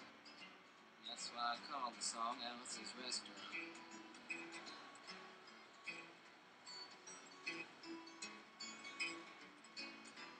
You can get anything you want at Alice's Restaurant. You can get anything you want at Alice's Restaurant. Walk right in, it's around the back, just a half a mile from the railroad track. You can get anything you want at Alice's Restaurant. Now it all started 2 Thanksgivings ago. It was on 2 years ago on Thanksgiving when my friend and I went up to visit Alice at the restaurant. But Alice doesn't live in the restaurant. She lives in the church nearby the restaurant in the bell tower with her husband Ray and Foster the dog. And living in the bell tower like that, they got a lot of room downstairs where the pews used to be. And having all that room, seeing as how they took out all the pews, they decided that they didn't have to take out their garbage for a long time. We got up there, we found all the garbage in there, and we decided it'd be a friendly gesture for us to take the garbage down to the city dump. So we took the half a ton of garbage, put it in the back of a red VW microbus, took shovels and rakes and implements of destruction, and headed on toward the city dump. Well, we got there, and there's a big sign and a chain across the dump saying closed on Thanksgiving, and we had never heard of a dump closed on Thanksgiving before, and with tears in our eyes, we drove off into the sunset looking for another place to put the garbage. We didn't find one. Till we came to a side road, and off the side of the side road was another 15-foot cliff, and at the bottom of the cliff was another pile of garbage, and we decided that one big pile was better than 2 little piles, and rather than bring that one up, we decided to throw ours down. That's what we did. Drove back to the church, had a Thanksgiving dinner that couldn't be beat, went to sleep, and didn't get up until the next morning when we got a phone call from Officer Obie. Said, kid, we found your name on an envelope at the bottom of a half a ton of garbage, and just wanted to know if you had any information about it. And I said, yes, sir, Officer Obie, I cannot tell a lie. I put that envelope under that garbage. After speaking to Obie for about 45 minutes on the telephone, we finally arrived at the truth of the matter and said we had to go down and pick up the garbage and also had to go down and speak to him at the police officer station. So we got in the red VW microbus with the shovels and rakes and implements of destruction, headed on toward the police officer station. Now, friends, there was only one or two things that Obie could have done at the police station, and the first was that he could have given us a medal for being so brave and honest on the telephone, which wasn't very likely, and we didn't expect it. Another thing was that he could have balled us out and told us never to be seen driving garbage around the vicinity again, which is what we expected. But when we got to the police officer station, there was a third possibility that we hadn't even counted upon, and we was both immediately arrested, handcuffed. And I said, Obie, I don't think I can pick up the garbage with these handcuffs on. He said, shut up, kid. Get in the back of the patrol car, and that's what we did. Sat in the back of the patrol car and drove to the, quote, scene of the crime, unquote. I want to tell you about the town of Stockbridge, Massachusetts, where this happened here. They got 3 stop signs, 2 police officers and 1 police car, but when we got to the scene of the crime, there was 5 police officers and 3 police cars, being the biggest crime of the last 50 years, and everybody wanted to get on the newspaper story about it. And they was using up all kinds of cop equipment that they had hanging around the police officer station. They was taking plaster tire track footprints, dog-smelling prints, and they took 27 8x10 colored glossy photographs with circles and arrows and a paragraph on the back of each one explaining what each one was to be used as evidence against us. Took pictures of the approach, the getaway, the northwest corner, the southwest corner, and that's not to mention the aerial photography. After the ordeal, we went back to the jail. Obie said he was going to put us in the cell. Said, kid, I'm going to put you in the cell. I want your wallet and your belt. I said, Obie, I can understand you wanting my wallet, so I don't have any money to spend in the cell, but what do you want my belt for? And it said, kid, we don't want any hangings. I said, Obie, did you think I was going to hang myself for littering? Obie said he was making sure, and friends Obie was, because he took out the toilet seat so I couldn't hit myself over the head and ground. And he took out the toilet paper so I couldn't bend the bars, roll the toilet paper out the window, slide down the roll, and have an escape. Obie was making sure, and it was about 4 or 5 hours later that Alice, remember Alice? It's a song about Alice. Alice came by with a few nasty words to Obie on the side, bailed us out of jail. We went back to the church, had another Thanksgiving dinner that couldn't be beat, and didn't get up until the next morning when we all had to go to court. We walked in, sat down. Obie came in with the 27 8x10 colored glossy pictures with the circles and arrows and a paragraph on the back each one. Sat down. Man came in, said, all rise. We all stood up, and Obie stood up with the 27 8x10 colored glossy pictures, and the judge walked in, sat down with the seeing-eye dog, and he sat down. We sat down. Obie looked at the seeing-eye dog. Then the 27 8x10 colored glossy pictures with the circles and arrows and a paragraph on the back of each one, and looked at the seeing-eye dog. And then the 27 8x10 colored glossy pictures with the circles and arrows and a paragraph on the back of each one, and began to cry, because Obie came to the realization that it was a typical case of American blind justice, and there wasn't nothing he could do about it. And the judge wasn't going to look at the 27 8x10 colored glossy pictures with the circles and arrows and a paragraph on the back of each one explaining what each one was to be used as evidence against us.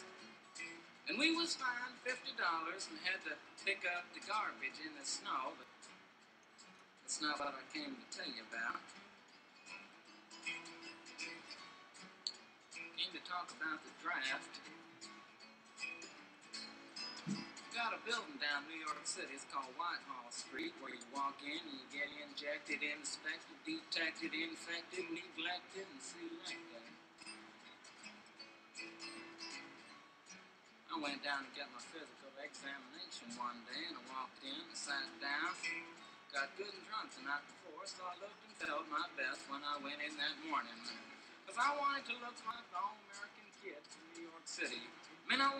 I wanted to feel like I wanted to be the all-American kid from New York, and I walked in, sat down, I was hung down, brung down, hung up, and all kinds of mean, nasty, ugly things. And I walked in, I sat down, he gave me a piece of paper, said, "Kid, see the psychiatrist, room 604." And I went up there, I said, "Shrink, I want to kill. I want to kill. I want to see blood and gore and guts and veins in my teeth. Eat dead, burnt bodies. I mean, kill. And I started jumping up and down, yelling, kill. And it started jumping up and down with me, and we was both jumping up and down, yelling, kill. And the sergeant came over, pinned a medal on me, sent me down the hall, said, "You're our boy." Feel too good about it. Proceeded on down the hall, getting more injections, inspections, detections, neglections, and all kinds of stuff that they was doing to me at the thing there. And I was there for 2 hours, 3 hours, 4 hours. I was there for a long time, going through all kinds of mean, nasty, ugly things, and I was just having a tough time there. And they was inspecting, injecting every single part of me, and they wasn't leaving no part untouched. Proceeded through, and when it finally came to see the very last man, I walked in, sat down after a whole big thing there, and I walked up and said, "What do you want?" He said, "Kid, we only got one question. Have you ever been arrested?" I proceeded to tell him the story of Alice's Restaurant Massacre with full orchestration and 5-part harmony and stuff like that, and then all the phenomena stopped right there and said, "Kid, did you ever go to court?" I proceeded to tell him the story of the 27 8x10 colored glossy pictures with the circles and arrows and a paragraph on the back to each one that stopped me right there and said, "Kid, I want you to go over and sit down on that bench. This says Group W. Now, kid."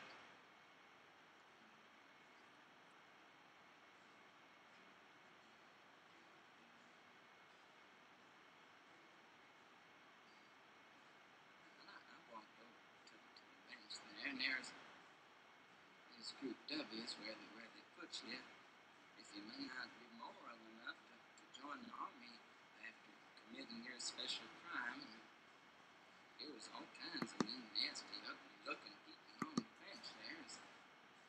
Blood rapers, father stabbers, father rapers sitting right there on the bench next to me, and one they was mean and nasty and ugly and horrible and crime-fighting.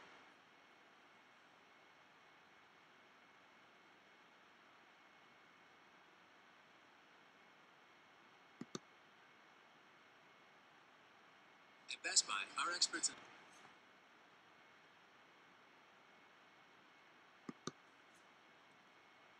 Adventures in time and space, told in future tense. Dimension.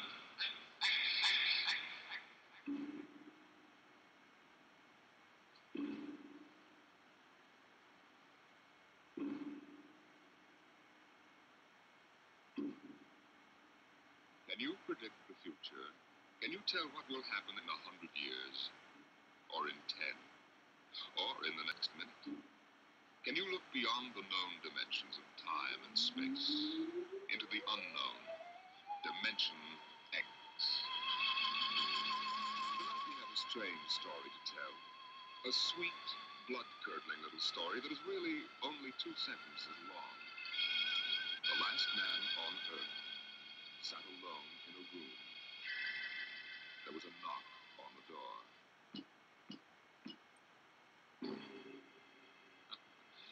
Think it over. Suppose you were the last man alive on Earth, in the universe for that matter.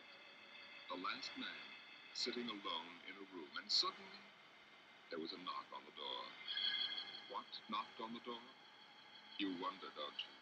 Your mind, faced with the unknown, supplies something vaguely horrible.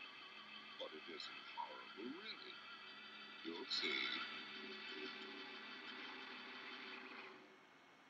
The last man on Earth sat alone in a room. There was a knock on the door. What? What's that? Good morning, ma'am. What? Who are you? You have regained consciousness. Who are you? I am Azan.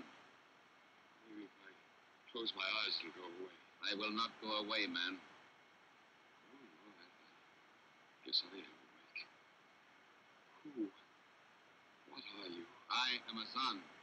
What's that? Azan is intelligent life. What happened? Where are you from? From Planet 7 in the 3rd galaxy in the 4th quadrant. Where? It is not necessary to repeat information which is correct in the original statement. Planet 7? You mean I'm not on Earth? You are still on your planet. Well, then what are you doing here? The Zans have annexed your world. You mean you've conquered Earth? Yes, that is correct. We will now prepare your planet for habitation by the Zan. How about the people? There is no longer any use for large numbers of lower life forms. Therefore, we have dispensed with them. Dispensed with? You mean you... When did all this happen? 2 days ago. You have been unconscious until now. You really mean I'm the last man on Earth? That is correct. Identify yourself now. What? Kindly provide data as to your position in the elementary social order of your planet. Well, I'm Walter Phelan, Associate Professor of Anthropology at Nathan University. How is it you speak English? We have deciphered your written and recorded records. It is not difficult to reconstruct your language, a type of auditory communication. Is there anything you want to complete your natural habitat? You mean I'm a prisoner? That is correct. What will you want further in your room? Well, do I have to stay here? Yes. The rest of my life? Forever. You better bring in my books. I gotta call you something. Do you mind if I call you, George? It is immaterial. George. I can't really believe this.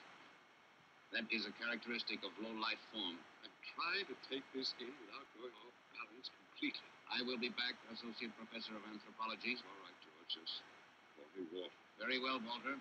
I will be back with your books. All right, George. I'll be seeing you around. You will not be around, Walter. You will be here.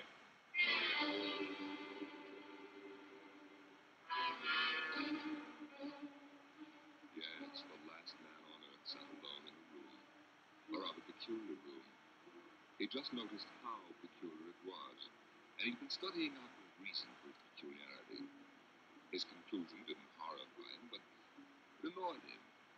There was a knock on the door. Come in. Oh. Hello, George. Hello, Walter. What can I do for you? Point 1, you will please henceforth sit with your chair pointed the other way. I thought so. That plain wall is different from the other sides, isn't it? That is correct. It is transparent. That's what I thought. I'm in a zoo, right? That is correct. Yes. And if I persist in sitting with my back to it, what then? You'll kill me, I ask hopefully. No, we will not kill you. That's too bad. George, face the bars and perform for the people. I mean for the Zans. How many other animals do you have here in the zoo, George? 216, a male and female each of 108 kinds. Male and female of all the animals? There is a female of your species among the collection. Anyone I know? Never mind. Well, George, you started out with point 1. I suppose there's a point 2 kicking around somewhere. What is it? Something we do not understand. 2 of the other animals sleep and do not wake. They are cold. What is wrong with them, Walter? Well, they must be dead. Dead? That means stopped. But nothing stopped them. Each was alone. Sure, they just died. But I have told you they were alone. Nothing stopped them. George, do you mean to tell me that you don't know what natural death is? Death is when a being is killed, stopped from living. Maybe these animals just died of old age. Old age. I do not understand. George, how old are you? Your planet went around the sun about 7,000 times since I was born. 7,000 years? Yes, I'm still young. Look, George, you've got something to learn about this planet you've hijacked. Here on Earth, we've got somebody that's a stranger where you come from. Down here, our people and animals live until the Grim Reaper stops them. This Grim Reaper stopped the two animals? That's right. He will stop more? Oh, he gets us all. This is a new factor we have not considered. You can consider it. Because when the Grim Reaper gets through, there won't be very much left of your zoo. You mean he will stop more animals soon? With your lifespan, it won't seem like a minute. We'll all be gone. Now, it looks like you made a mistake, George. I don't think there's very much you can do. That is not correct. The sun is a logical being. We will take action.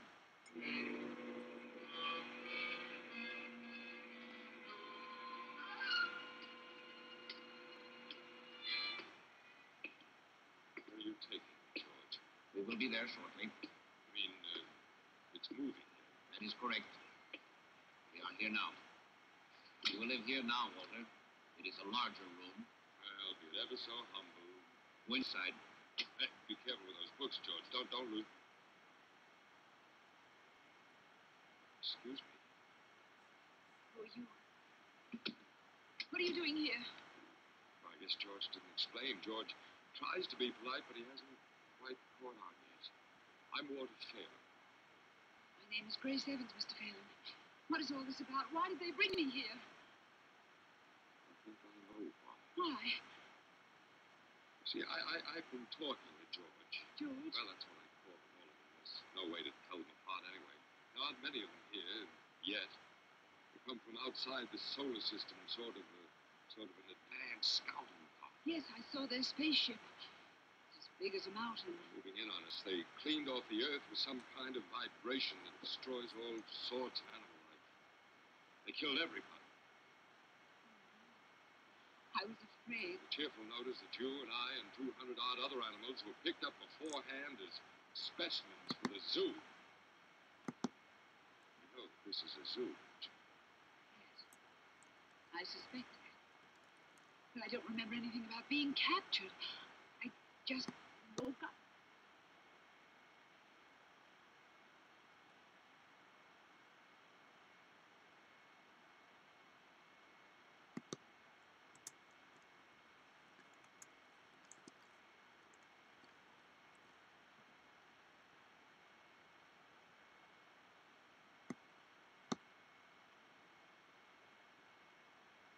Acadia.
visitor entreating entrance at my chamber door. This it is, and nothing more. Presently, my soul grew stronger, hesitating then no longer. Sir, said I, or madam, truly your forgiveness I implore. But the fact is, I was napping, and so gently you came rapping, and so faintly you came tapping at my chamber door, that I scarce was He was sure an old whether- man who fished alone in a skiff in the Gulf Stream, and he'd gone 84 days now without taking a fish. In the first 40 days, a boy had been with him, but after 40 days without a fish, the boy's parents had told him that the old man was now definitely and finally Salau, which is the worst form of unlucky. And the boy had gone at their orders in another boat, which caught 3 good fish the first week. It made the boy sad to see the old man come in each day with his skiff empty, and he always went down to help him carry either the coiled lines or the gaff and harpoon, and the sail that was furled around the mast. The sail was patched with flour sacks, and furled it looked like the flag of permanent defeat. The old man was thin and gaunt, with deep wrinkles in the back of his neck. The brown blotches of the benevolent skin cancer the sun brings from its reflection in the tropic seas were on his cheeks. The blotches ran well down the sides of his face, and his hands had the deep creased scars from handling heavy fish in the cords. But none of these scars were fresh. They were as old as erosions in a fishless desert. Everything about him was old, except his eyes, and they were the same color as the sea, cheerful and undefeated. Santiago, the boy said to him as they climbed the bank from where the skiff was hauled up, I could go with you again. We've made some money. The old man had taught the boy to fish, and the boy loved him. No, the old man said, you're with the lucky boat. Stay with him. But remember how you went 87 days without fish, and then we caught big ones every day for 3 weeks? I remember, the old man said. I know you did not leave me because you doubted. It was Papa made me leave. I am a boy, and I must obey him. I know, the old man said. It is quite known. He hasn't much faith. No, the old man said. But we have, haven't we? Yes, the boy said. Can I offer you a beer on the terrace, and then we'll take the stuff home? Why not, the old man said. Between fishermen. They sat in the terrace, and many of the fishermen made fun of the old man, and he was not angry. Others of the older fishermen looked at him and were sad. They did not show it, and they spoke politely about the current and the depths they had drifted their lines at, and the steady good weather and of what they had seen. The successful fishermen of that day were already in, and had butchered their marlin out and carried them laid full length across 2 planks, with 2 men staggering at the end of each plank to the fish house, where they waited for the ice truck to carry them to the market in Havana. Those who had caught sharks had taken them to the shark factory on the other side of the cove, where they were hoisted on a block and tackle, their livers removed, their fins cut off, and their hides skinned out, and their flesh cut into strips for salting. When the wind was in the east, a smell came across the harbor from the shark factory. But today there was only the faint edge of the odor, because the wind had backed into the north and then dropped off. It was pleasant and sunny on the terrace. Santiago, the boy said. Yes, the old man said. He was holding his glass and thinking of many years ago. Can I go out and get sardines for you for tomorrow? No. Go and play baseball. I can still row, and Rogelio will throw them in. I'd like to go. If I cannot fish with you, I'd like to serve in some way. You bought me a beer, the old man said. You're already a man. How old was I when you first took me in a boat? 5. You nearly were killed when I brought the fish in too green. You nearly tore the boat to pieces. You remember. I can remember the tail slapping and banging and the fort breaking and the noise of the clubbing. I can remember you throwing me into the bow where the wet, coiled lines were and feeling the whole boat shiver and the noise of you clubbing him like chopping a tree down and the sweet blood smell all over me. Did you really remember that? Or did I just tell it to you? I remember everything from when we first went together. The old man looked at him with his sunburned, confident, loving eyes. If you were my boy, I'd take you out and gamble, he said. But you are your father's and your mother's, and you are in a lucky boat. Yeah, get the sardines. I know where I can get 4 baits, too. I have mine left from today. I put them in salt in the box. Let me get 4 fresh ones. 1, the old man said. His hope and his confidence had never gone, but now they were freshening as when the breeze rises. 2, the boy said. 2, the old man agreed. You didn't steal them. I would, the boy said, but I bought these. Thank you, the old man said. It was too simple to wonder when he had attained humility. But he knew he had attained it, and he knew it was not disgraceful, and it carried no loss of true pride. Tomorrow is going to be a good day with this current, he said. Where are you going? The boy asked. Far out to come in when the wind shifts. I want to be out before it is light. I'll try to get him to work far out, the boy said. Then if you hook something truly big, we can come to your aid. He does not like to work too far out. No, the boy said, but I will see something that he cannot see, such as a bird working, and get him to come out after dolphin. Well, his eyes, that man. He's almost blind. It is strange, the old man said. He never went turtling. That is what kills the eyes. But you went turtling for years off the Mosquito Coast, and your eyes are good. I exclaimed the old man. But you're strong enough now for a truly big fish? I think so. And there are many tricks. Let us take the stuff home, the boy said, so I can get the cast net and go after the sardines. They picked up the gear from the boat. The old man carried the mast on his shoulder, and the boy carried the wooden box with the coiled, hard-braided brown lines, the gaff, and the harpoon bit shaft. The box with the baits was under the stern of the skiff, along with the club that was used to subdue the big fish when they were brought alongside. No one would steal from the old man, but it was better to take the sail and the heavy lines home, as the dew was bad for them, and though he was quite sure no local people would steal from him, the old man thought that a gaff and a harpoon were needless temptations to leave the boat. They walked up the road together to the old man's shack and went in through its open door.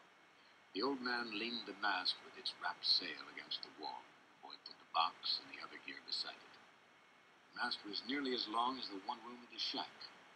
The shack was made of the tough bud shields of the royal palm, which are called guano. In it there was a bed, a table, one chair, and a place on the dirt floor to cook with charcoal.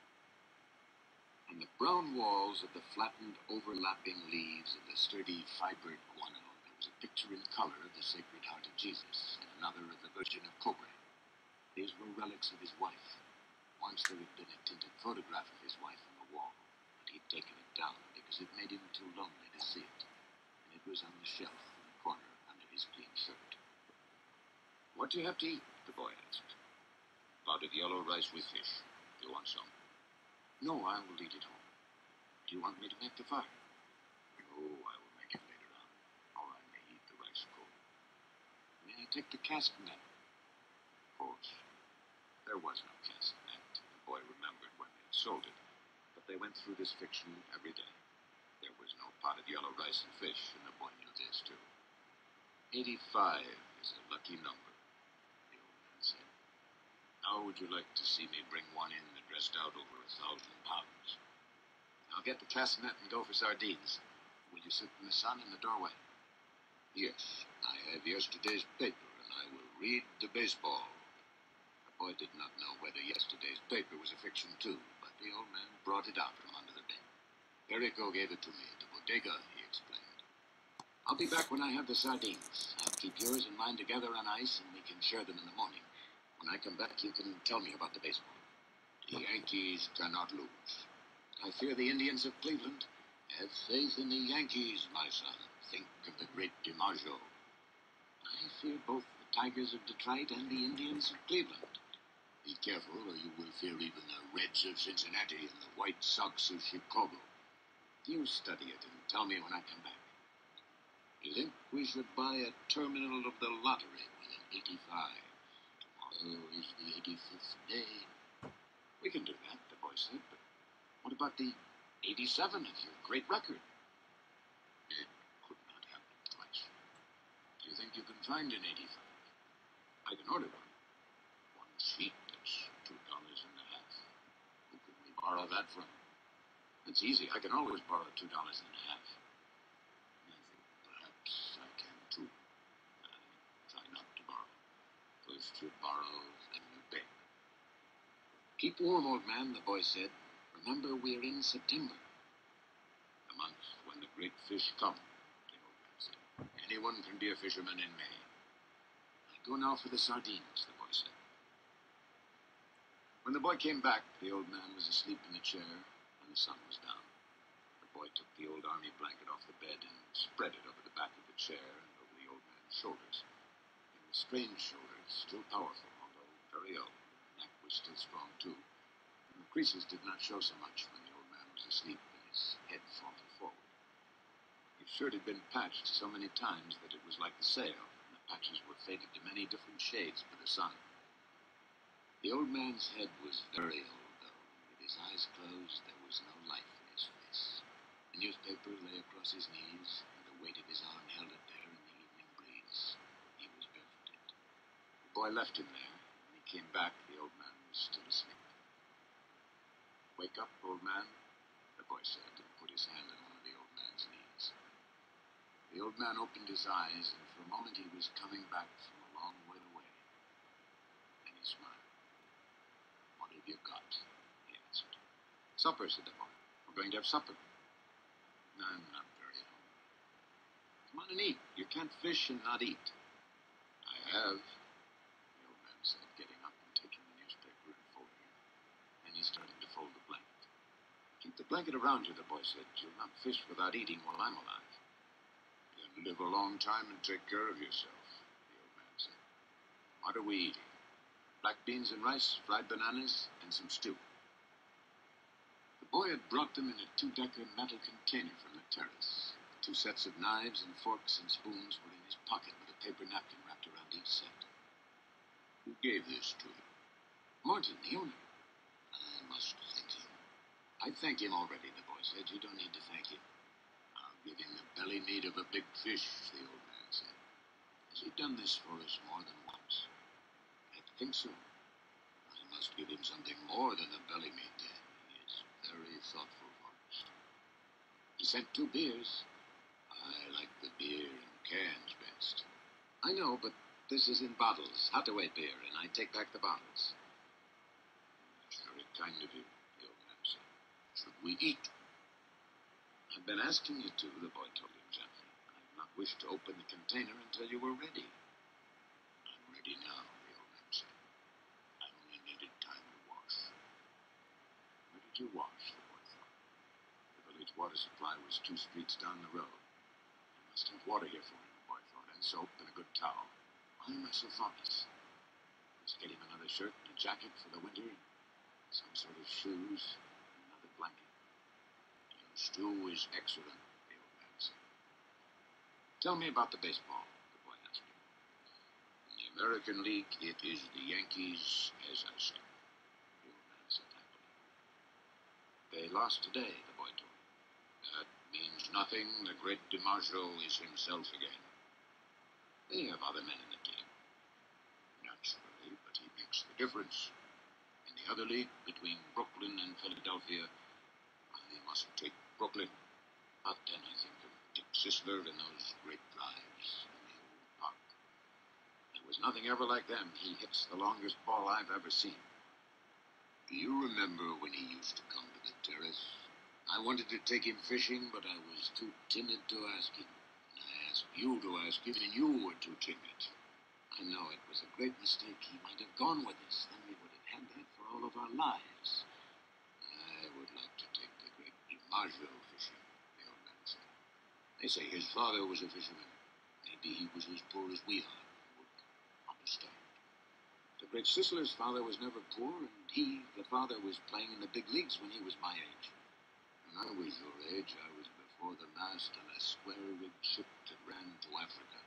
And I have seen lions on the beaches in the evening." "I know, you told me." "Should we talk about Africa or about baseball?" "Baseball, I think," the boy said. "Tell me about the great John J. McGraw." "He used to come to the terrace sometimes, too, in the older days. But he was rough and harsh-spoken and difficult when he was drinking. His mind was on horses as well as baseball. At least he carried lists of horses at all times in his pocket, and frequently spoke the names of horses on the telephone. He was a great manager," the boy said. "My father thinks he was the greatest." "Because he came here the most times," the old man said. "If DeRocher had continued to come here each year, your father would think him the greatest manager." Who is the greatest manager, really? Luque or Mike Gonzalez? I think they are equal. And the best fisherman is you? No, I know others better. Que va, the boy said. There are many good fishermen and some great ones, but there is only you. Thank you. You make me happy. I hope no fish will come along so great that he will prove us wrong. There is no such fish if you are still strong as you say. I may not be as strong as I think, the old man said, but I know many tricks, and I have resolution. You ought to go to bed now so that you'll be fresh in the morning. I will take the things back to the terrace. Good night. I will wake you in the morning. You're my alarm clock, the boy said. Age is my alarm clock, the old man said. Why do old men wake so early? Is it to have one longer day? I don't know, the boy said. All I know is that young boys sleep late and hard. I can remember it, the old man said. I'll waken you in time. I do not like for him to waken me. It is as though I were inferior. I know. Sleep well, old man. The boy went out. They had eaten with no light on the table, and the old man took off his trousers and went to bed in the dark.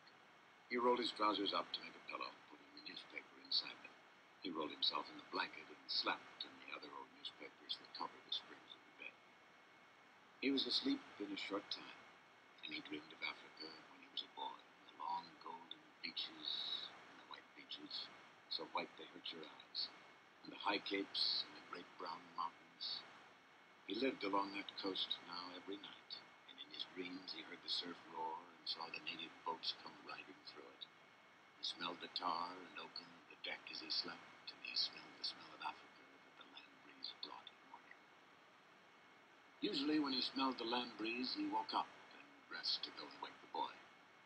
But tonight the smell of the land breeze came very early, and he knew it was too early in his dream. He went on dreaming to see the white peaks of the islands rising from the sea, and then he dreamed of the different harbors and roadsteads of the Canary Islands. He no longer dreamed of storms, nor of women, nor of great occurrences, nor of great fish, nor fights, nor contests of strength, nor of his wife. He only dreamed of places now, and of the lions on the beach. They played like young cats in the dusk, and he loved them as he loved the boy. He never dreamed about the boy. He simply woke, looked out the open door at the moon, and unrolled his trousers and put them on. He urinated outside the shack, and then went up the road to wake the boy. He was shivering with the morning cold, but he knew he would shiver himself warm, and that soon he would be rowing. The door of the house where the boy lived was unlocked, and he opened it and walked in quietly with his bare feet. The boy was asleep in a cot in the first room, and the old man could see him clearly with the light that came in from the dying moon. He took hold of one foot gently and held it until the boy woke and turned and looked at him. The old man nodded, and the boy took his trousers from the chair by the bed, and sitting in the bed, pulled them on. The old man went out the door, and the boy came after him. He was sleepy, and the old man put his arm across his shoulders and said, "I am sorry." "Que va," the boy said. "It is what a man must do." They walked down the road to the old man's shack, and all along the road in the dark, barefoot men were moving, carrying the masts of their boats. When they reached the old man's shack, the boy took the rolls of line in the basket, and the harpoon and gaff, and the old man carried the mast with the furled sail on his shoulder. "Do you want coffee?" the boy asked. "We'll put the gear in the boat, and then get some." They had coffee from condensed milk cans at an early morning place that served fishermen. "How did you sleep, old man?" the boy asked. He was waking up now, although it was still hard for him to leave his sleep. "Very well, Manuel," the old man said. "I feel confident today." "So do I," the boy said. "Now I must get your sardines and mine and your fresh baits. He brings our gear himself. He never wants anyone to carry anything." "We're different," the old man said. "I let you carry things when you were 5 years old." "I know it," the boy said. "I'll be right back. Have another coffee. We have credit here." He walked off, barefooted on the coral rocks, to the ice house where the baits were stored. The old man drank his coffee slowly. It was all he would have all day, and he knew that he should take it. For a long time now, eating had bored him, and he never carried a lunch. He had a bottle of water in the bow of the skiff, and that was all he needed for the day. The boy was back now with the sardines and the 2 baits wrapped in the newspaper, and they went down the trail to the skiff, feeling the pebbled sand under their feet, and lifted the skiff and slid her into the water. "Good luck, old man." "Good luck," the old man said. He fitted the rope lashings of the oars onto the thole pins, and leaning forward against the thrust of the blades in the water, he began to row out of the harbor in the dark. There were other boats from the other beaches going out to sea, and the old man heard the dip and push of their oars, even though he could not see them now the moon was below the hills. Sometimes someone would speak in a boat, but most of the boats were silent except for the dip of the oars. They spread apart after they were out of the mouth of the harbor, and each one headed for the part of the ocean where he hoped to find fish. The old man knew he was going far out, and he left the smell of the land behind, and rode out into the clean early morning smell of the ocean. He saw the phosphorescence of the Gulf weed in the water as he rode over the part of the ocean that the fishermen called the Great Well, because there was a sudden deep of 700 fathoms, where all sorts of fish congregated because of the swirl the current made against the steep walls of the floor of the ocean. Here there were concentrations of shrimp and baitfish, and sometimes schools of squid in the deepest holes, and these rose close to the surface at night, where all the wandering fish fed on. In the dark, the old man could feel the morning coming, and as he rode, he heard the trembling sound as flying fish left the water, and the hissing that their stiff-set wings made as they soared away in the darkness. He was very fond of flying fish, as they were his principal friends in the ocean. He was sorry for the birds, especially the small, delicate, dark terns that were always flying and looking and almost never finding. And he thought the birds have a harder life than we do, except for the robber birds and the heavy, strong ones. Why did they make birds so delicate and fine as those sea swallows when the ocean can be so cruel? She is kind and very beautiful, but she can be so cruel. It comes so suddenly, and such birds that fly, dipping and hunting, with their small, sad voices are made too delicately for the sea. He always thought of the sea as La Mar, which is what people call her in Spanish when they love her. Sometimes those who love her say bad things of her, but they are always said as though she were a woman. Some of the younger fishermen, those who used buoys as floats for their lines and had motorboats bought when shark livers had brought much money, spoke of her as Elmar, which is masculine. They spoke of her as a contestant or a place or even an enemy. The old man always thought of her as feminine, and as something that gave or withheld great favors, and if she did wild or wicked things, it was because she could not help it. The moon affects her as it does a woman, he thought.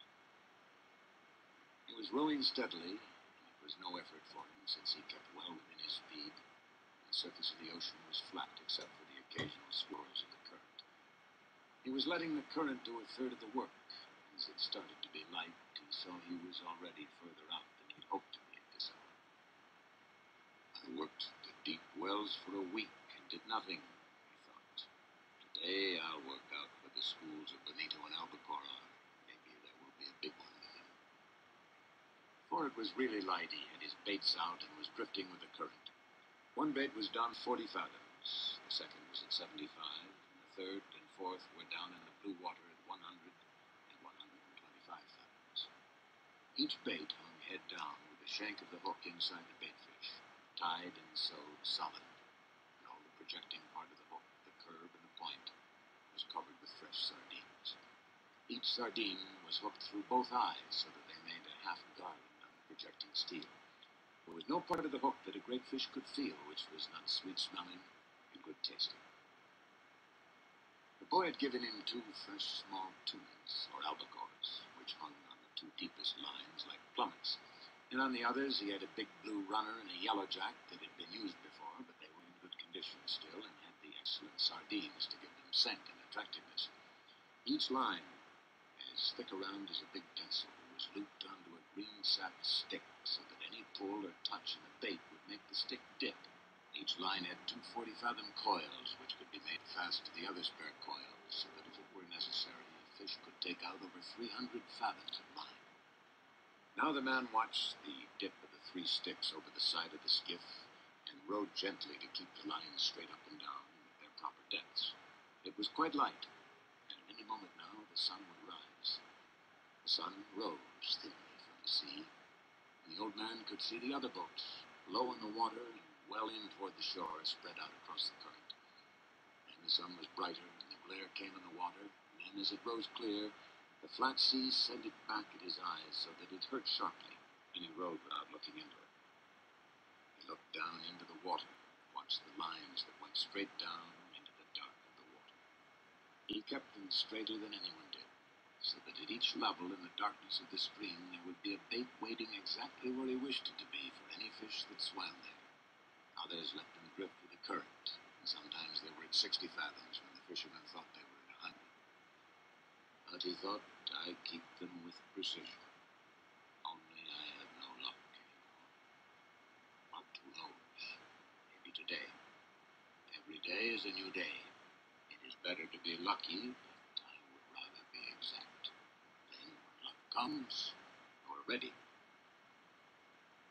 The sun was 2 hours higher now, and it did not hurt his eyes so much to look into the east. There were only 3 boats in sight now, and they showed very low and far inshore. All my life, the early sun has hurt my eyes, he thought. Yet they are still good. In the evening, I can look straight into it without getting the blackness. It has more force in the evening, too, but in the morning, it is painful. Just then he saw a man-of-war bird with his long black wings circling in the sky ahead of him.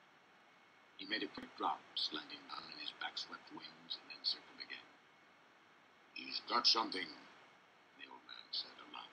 He's not just looking. He rowed slowly and steadily toward where the bird was circling. He did not hurry, and he kept his lines straight up and down. He crowded the current a little so that he was still fishing correctly, though faster than he would have fished if he were not trying to use the bird. The bird went higher in the air and circled again, his wings motionless. Then he dove suddenly, and the old man saw flying fish spurt out of the water and sail desperately over the surface. Dolphin, the old man said aloud. Big dolphin. He shipped his oars and brought a small line from under the bow. It had a wire leader and a medium-sized hook, and he baited it with one of the sardines. He let it go over the side and then made it fast to a ringbolt in the stern.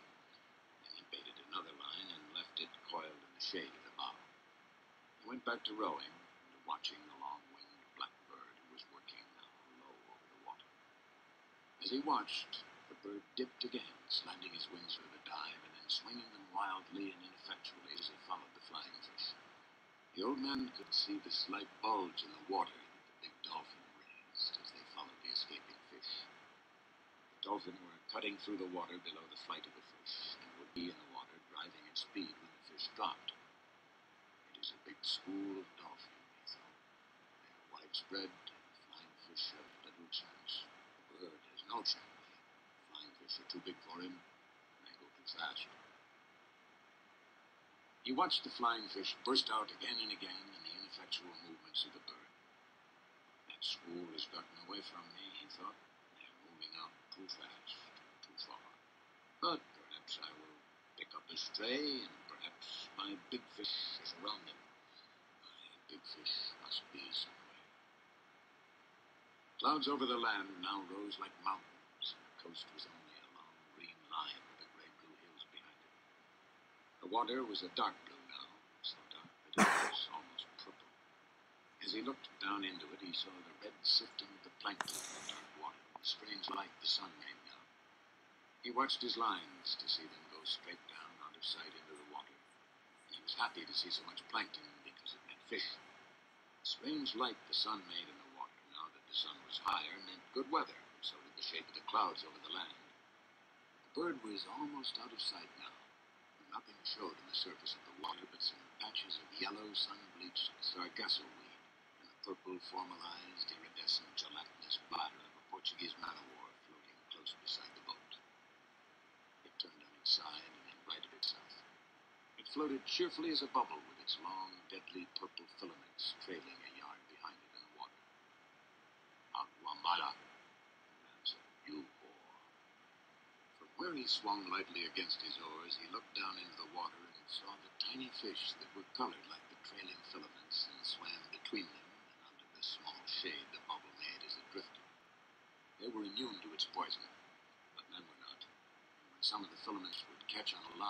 dressed there, slimy and purple, while the old man was working a fish, he would have welts and sores on his arms and hands of the sort that poison ivy or poison oak can give. But these poisonings from the Aguamala came quickly and struck like a whiplash. The iridescent bubbles were beautiful, but they were the falsest thing in the sea, and the old man loved to see the big sea turtles eating them. The turtles saw them, approaching them from the front, and shut their eyes so they were completely carapaced, and ate them, filaments and all. The old man loved to see the turtles eat them, and he loved to walk on them on the beach after a storm and hear them pop when he stepped on them with the horny soles of his feet. He loved green turtles and hawkbills with their elegance and speed and their great value, and he had a friendly contempt for the huge, stupid loggerheads, yellow in their armor plating, strange in their lovemaking, and happily eating Portuguese men of war with their eyes. He had no mysticism about turtles, although he'd gone in turtle boats for many years. He was sorry for them all, even the great trunkbacks that were as long as the skiff and weighed a ton. Most people are heartless about turtles because a turtle's heart will beat for hours after he's been cut up and butchered. The old man thought, I have such a heart too, and my feet and hands are like theirs. He ate the white eggs to give himself strength. He ate them all through May to be strong in September and October for the truly big fish. He also drank a cup of shark liver oil each day from the big drum in the shack where many of the fishermen kept their gear. It was there for all fishermen who wanted it. Most fishermen hated the taste, but it was no worse than getting up at the hours that they rose, and it was very good against all colds and grips, and it was good for the eyes. Now the old man looked up and saw that the bird was circling again. He's found fish, he said aloud. No flying fish broke the surface, and there was no scattering of bait fish. But as the old man watched, a small tuna rose in the air, turned, and dropped head first into the water. The tuna shone silver in the sun, and after it dropped back into the water, another and another rose, and they were jumping in all directions, churning the water and leaping in long jumps after the bait. And they were circling it and driving it. If they don't travel too fast, I will get into them, the old man thought, and he watched the school working the water white, and the bird now dropping and dipping into the bait fish that were forced to the surface in their panic. The bird is a great help, the old man said. Just then the stern line came taut under his foot where he kept a loop of the line, and he dropped his oars and felt the weight of the small tuna's shivering pull as he held the line firm and commenced to haul it in. The shivering increased as he pulled in, and he could see the blue back of the fish in the water and the gold of his sides before he swung him over the side and into the boat. He lay in the stern in the sun, compact and bullet-shaped, his big, unintelligent eyes staring as he thumped his life out against the planking of the boat with the quick, shivering strokes of his neat, fast-moving tail.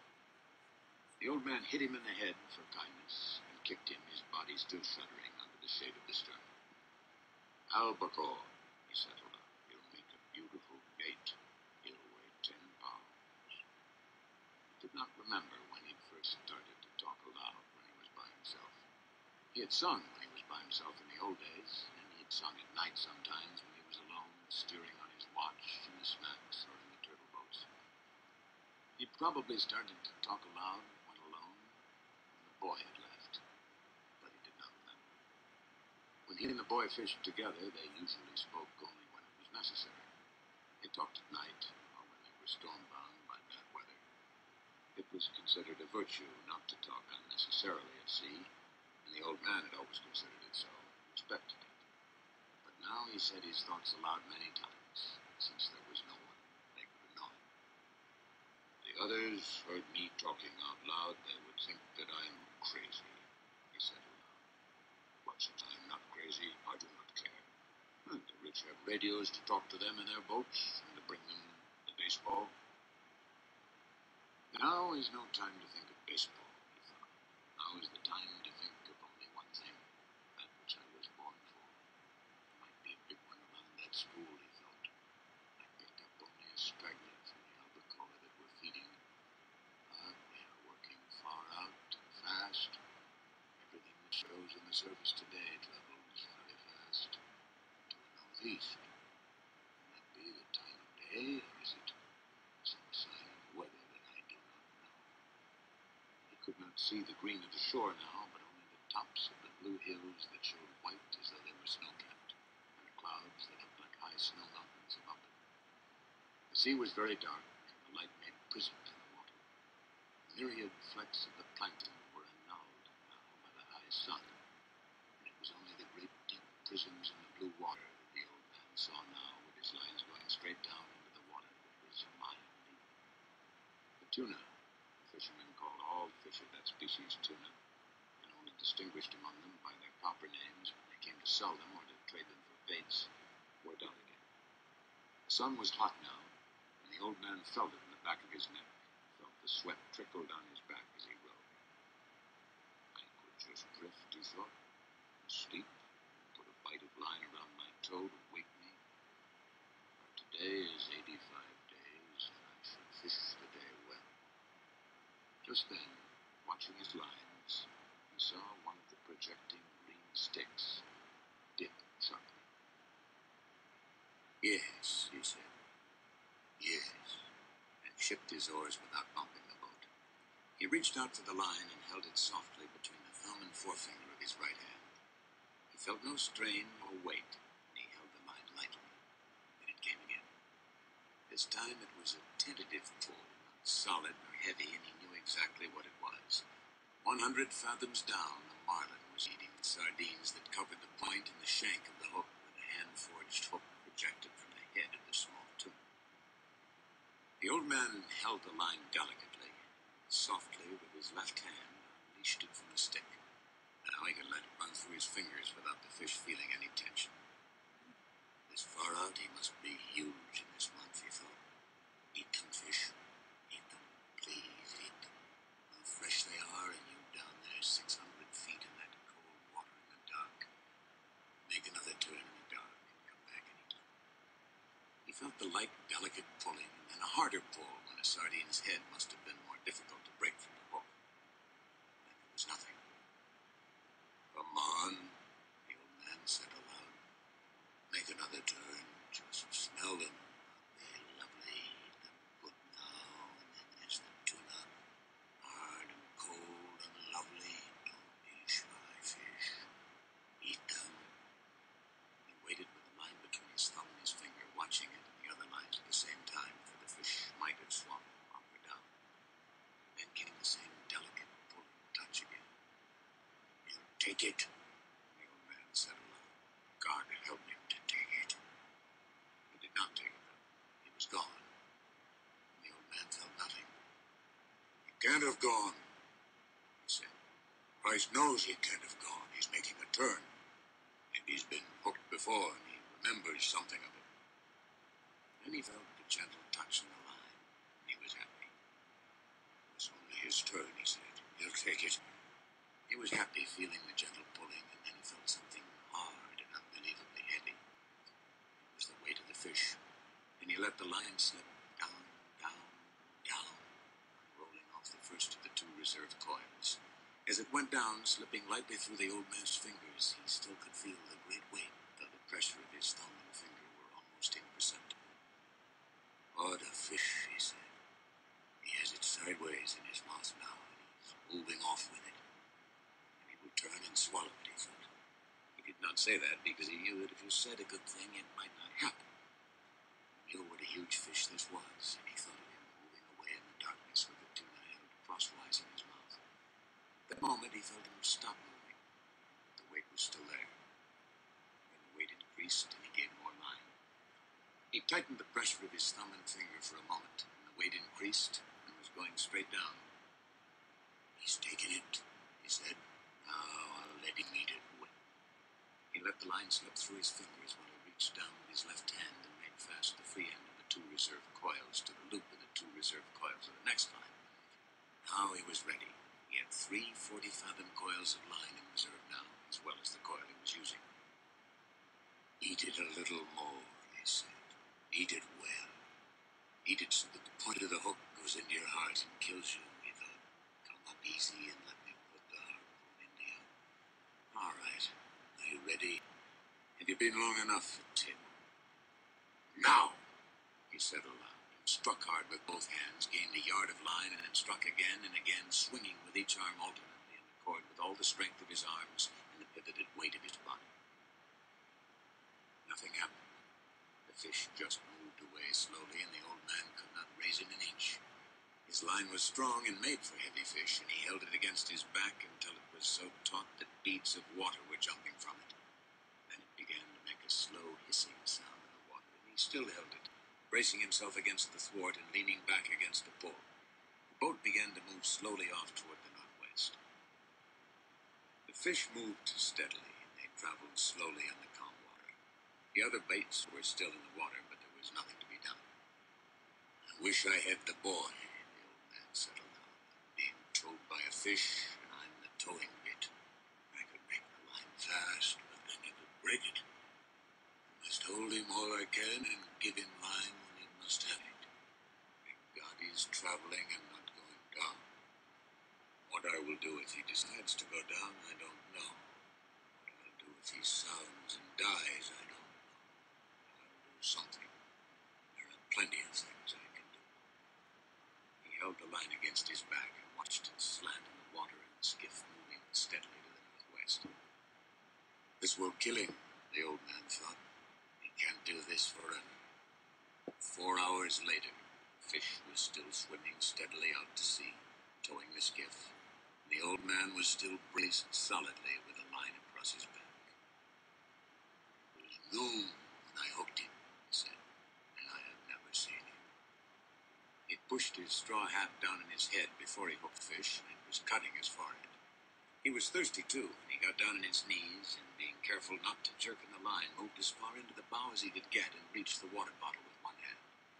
He opened it and drank a little, and he rested against the bow. He rested sitting on the unstepped mast and sail, and tried not to think, but only to endure. Then he looked behind him and saw that no land was visible. "That makes no difference," he thought. "I can always come in on the blow from Havana. There are 2 more hours before the sun sets, and maybe he will come up before that. If he doesn't, maybe he will come up with the moon.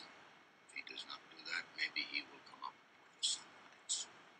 I have no cramps, and I feel strong. It is he that has the hook in his mouth. Not what a fish, pulled like that. He must have his mouth shut tight on the wire. I wish I could see him. I wish I could see him only once, to know what I have against me." The fish never changed his course or his direction all that night, as far as the man could tell from watching the stars. It was cold after the sun went down, and the old man's sweat dried cold in his back, in his arms, and his old legs. During the day, he'd taken the sack that covered the bait box and spread it in the sun to dry. After the sun went down, he tied it around his neck so that it hung down over his back, and he cautiously worked it down under the line that was across his shoulders now. The sack cushioned the line, and he had found a way of leaning forward against the bow so that he was almost comfortable. The position actually was only somewhat less intolerable, but he thought of it as almost comfortable. "I can do nothing with him, and he can do nothing with me," he thought. "Not as long as he keeps this up." Once he stood up and urinated over the side of the skiff, and looked at the stars, and checked his course. The line showed like a phosphorescent streak in the water, straight out from his shoulders. They were moving more slowly now, and the blow of Havana was not so strong, so that he knew the current must be carrying them to the eastward. "If I lose the glare of Havana, we must be going more to the eastward," he thought. "For if the fish's course held true, I must see it for many more hours. I wonder how the baseball came out in the Grand Leagues today," he thought. "It would be wonderful to do this with a radio."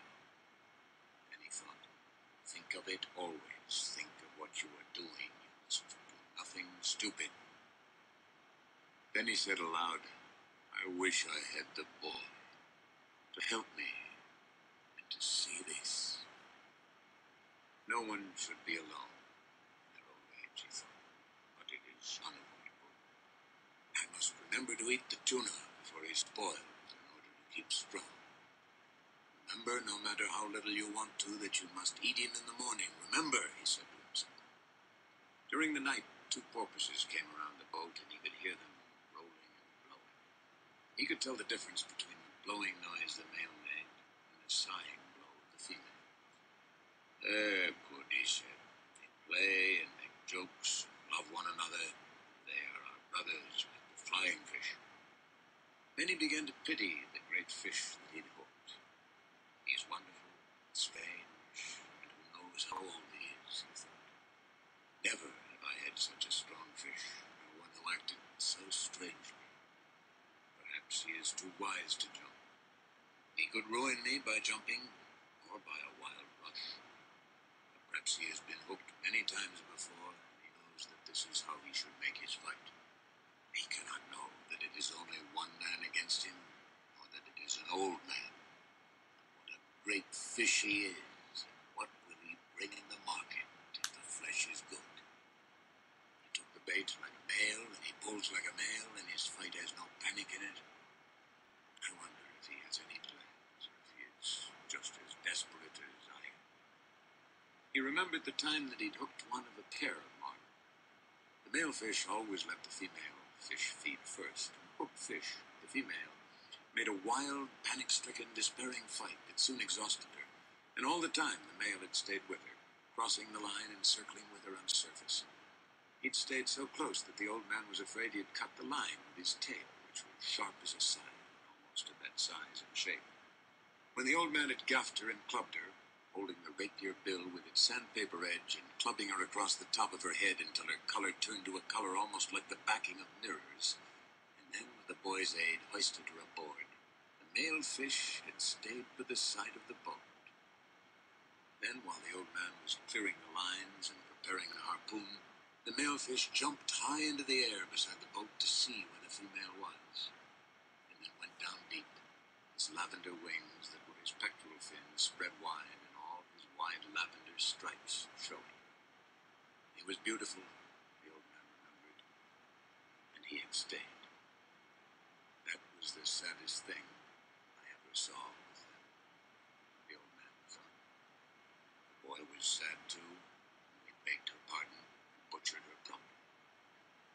I wish the boy was here, he said aloud, and settled himself against the rounded planks of the bow, and felt the strength of the great fish through the line he held across his shoulders, moving steadily toward whatever he had chosen.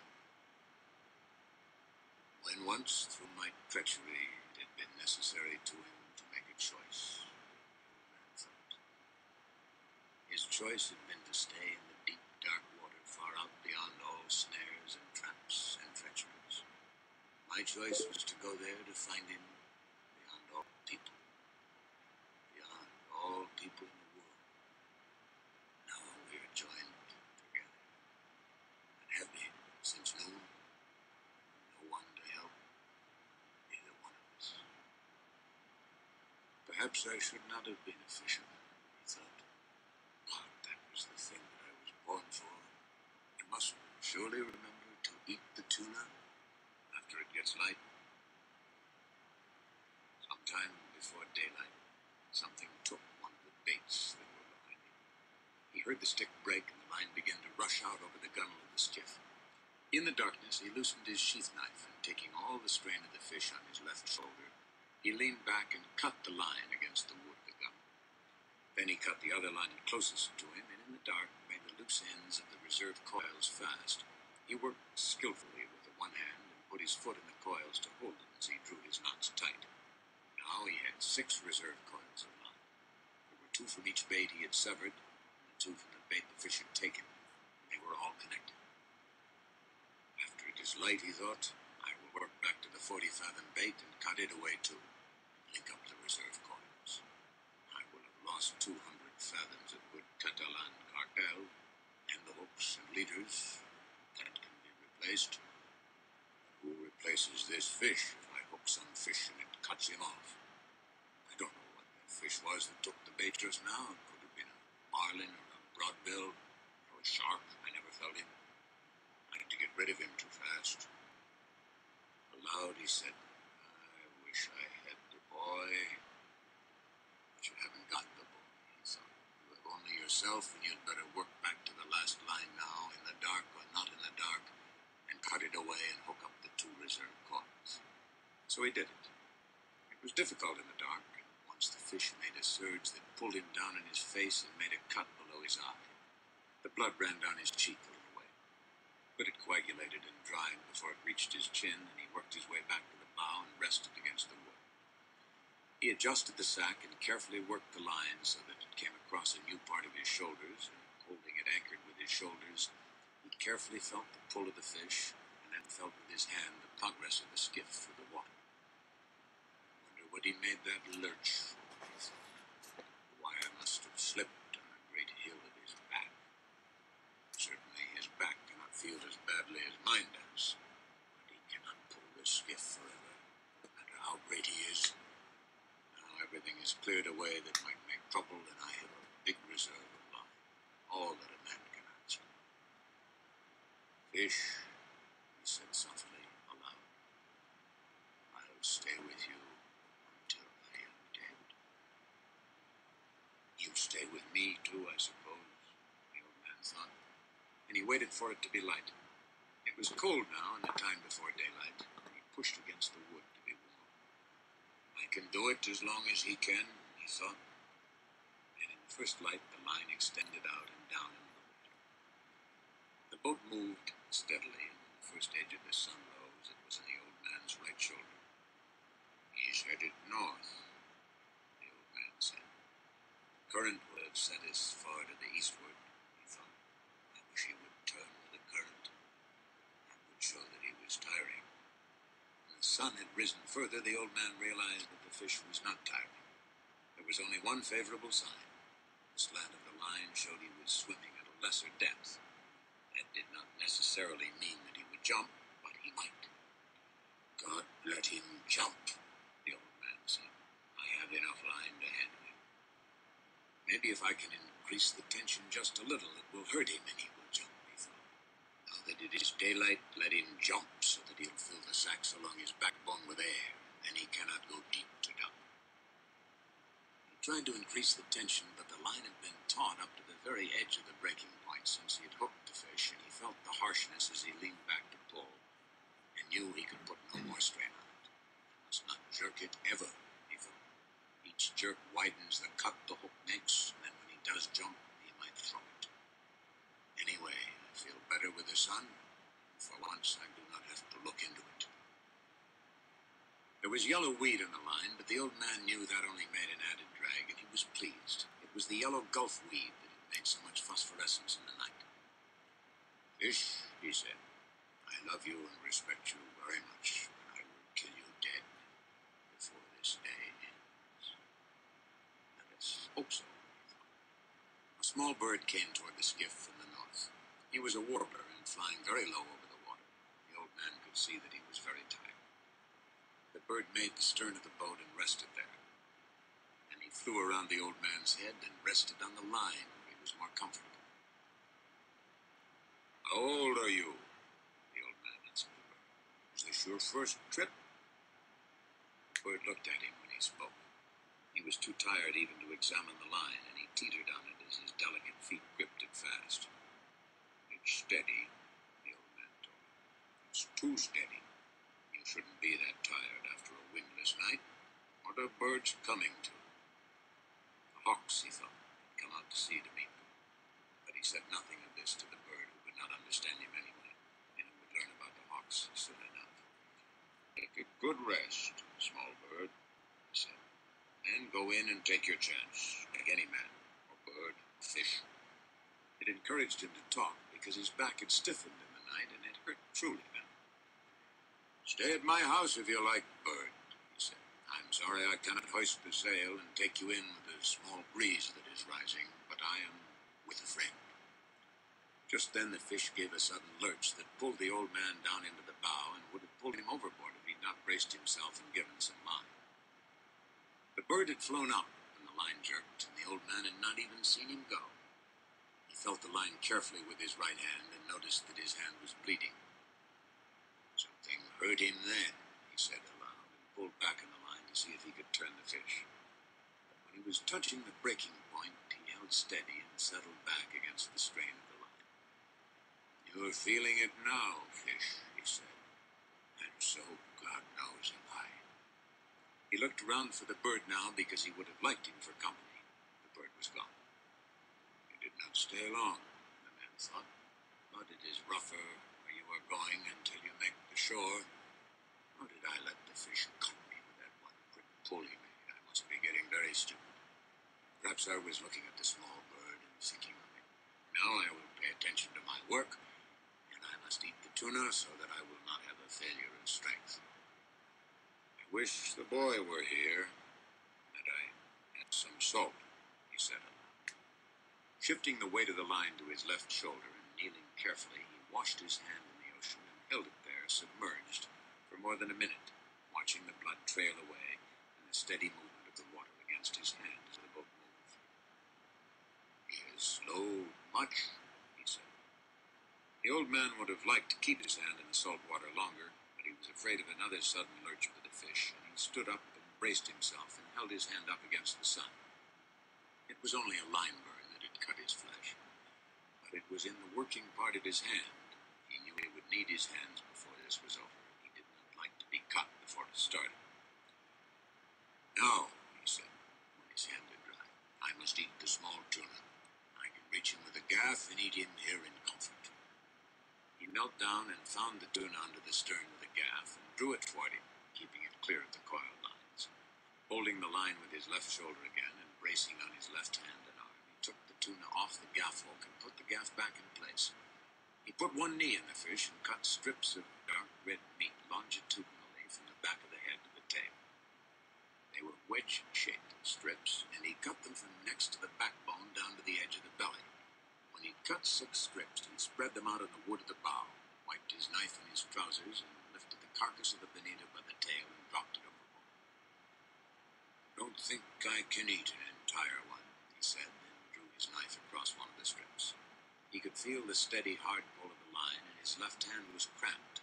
It drew up tight on the heavy cord, and he looked at it in disgust. What kind of a hand is that, he said. Cramped, then, if you want. Make yourself into a claw. It will do you no good. Come on, he thought, and looked down into the dark water at the slant of the line. Eat it now, and it will strengthen the hand. It is not the hand's fault, and you have been many hours with the fish. But you can stay with him forever. Eat the bonito now. He picked up a piece and put it in his mouth and chewed it slowly. It was not unpleasant. Chew it well, he thought. Get all the juices. Would not be bad to eat with a little lime, or with lemon, or with salt. How do you feel, hand? He asked the cramped hand that was almost as stiff as rigor mortis. I'll eat some more for you. He ate the other part of the piece that he'd cut in two. He chewed it carefully and then spat out the skin. How does it go, hand? Or is it too early to know? He took another full piece and chewed it. It is a strong, full-blooded fish, he thought. I was lucky to get him instead of Dolphin. Dolphin is too sweet. This is hardly sweet at all. All the strength is still in it. There is no sense in being anything but practical, though, he thought. I wish I had some salt. I do not know whether the sun will rot or dry what is left. So I had better eat it all, although I'm not hungry. The fish is calm and steady. I will eat it all, and then I will be ready. Be patient, hand, he said. I do this for you. I wish I could feed the fish, he thought.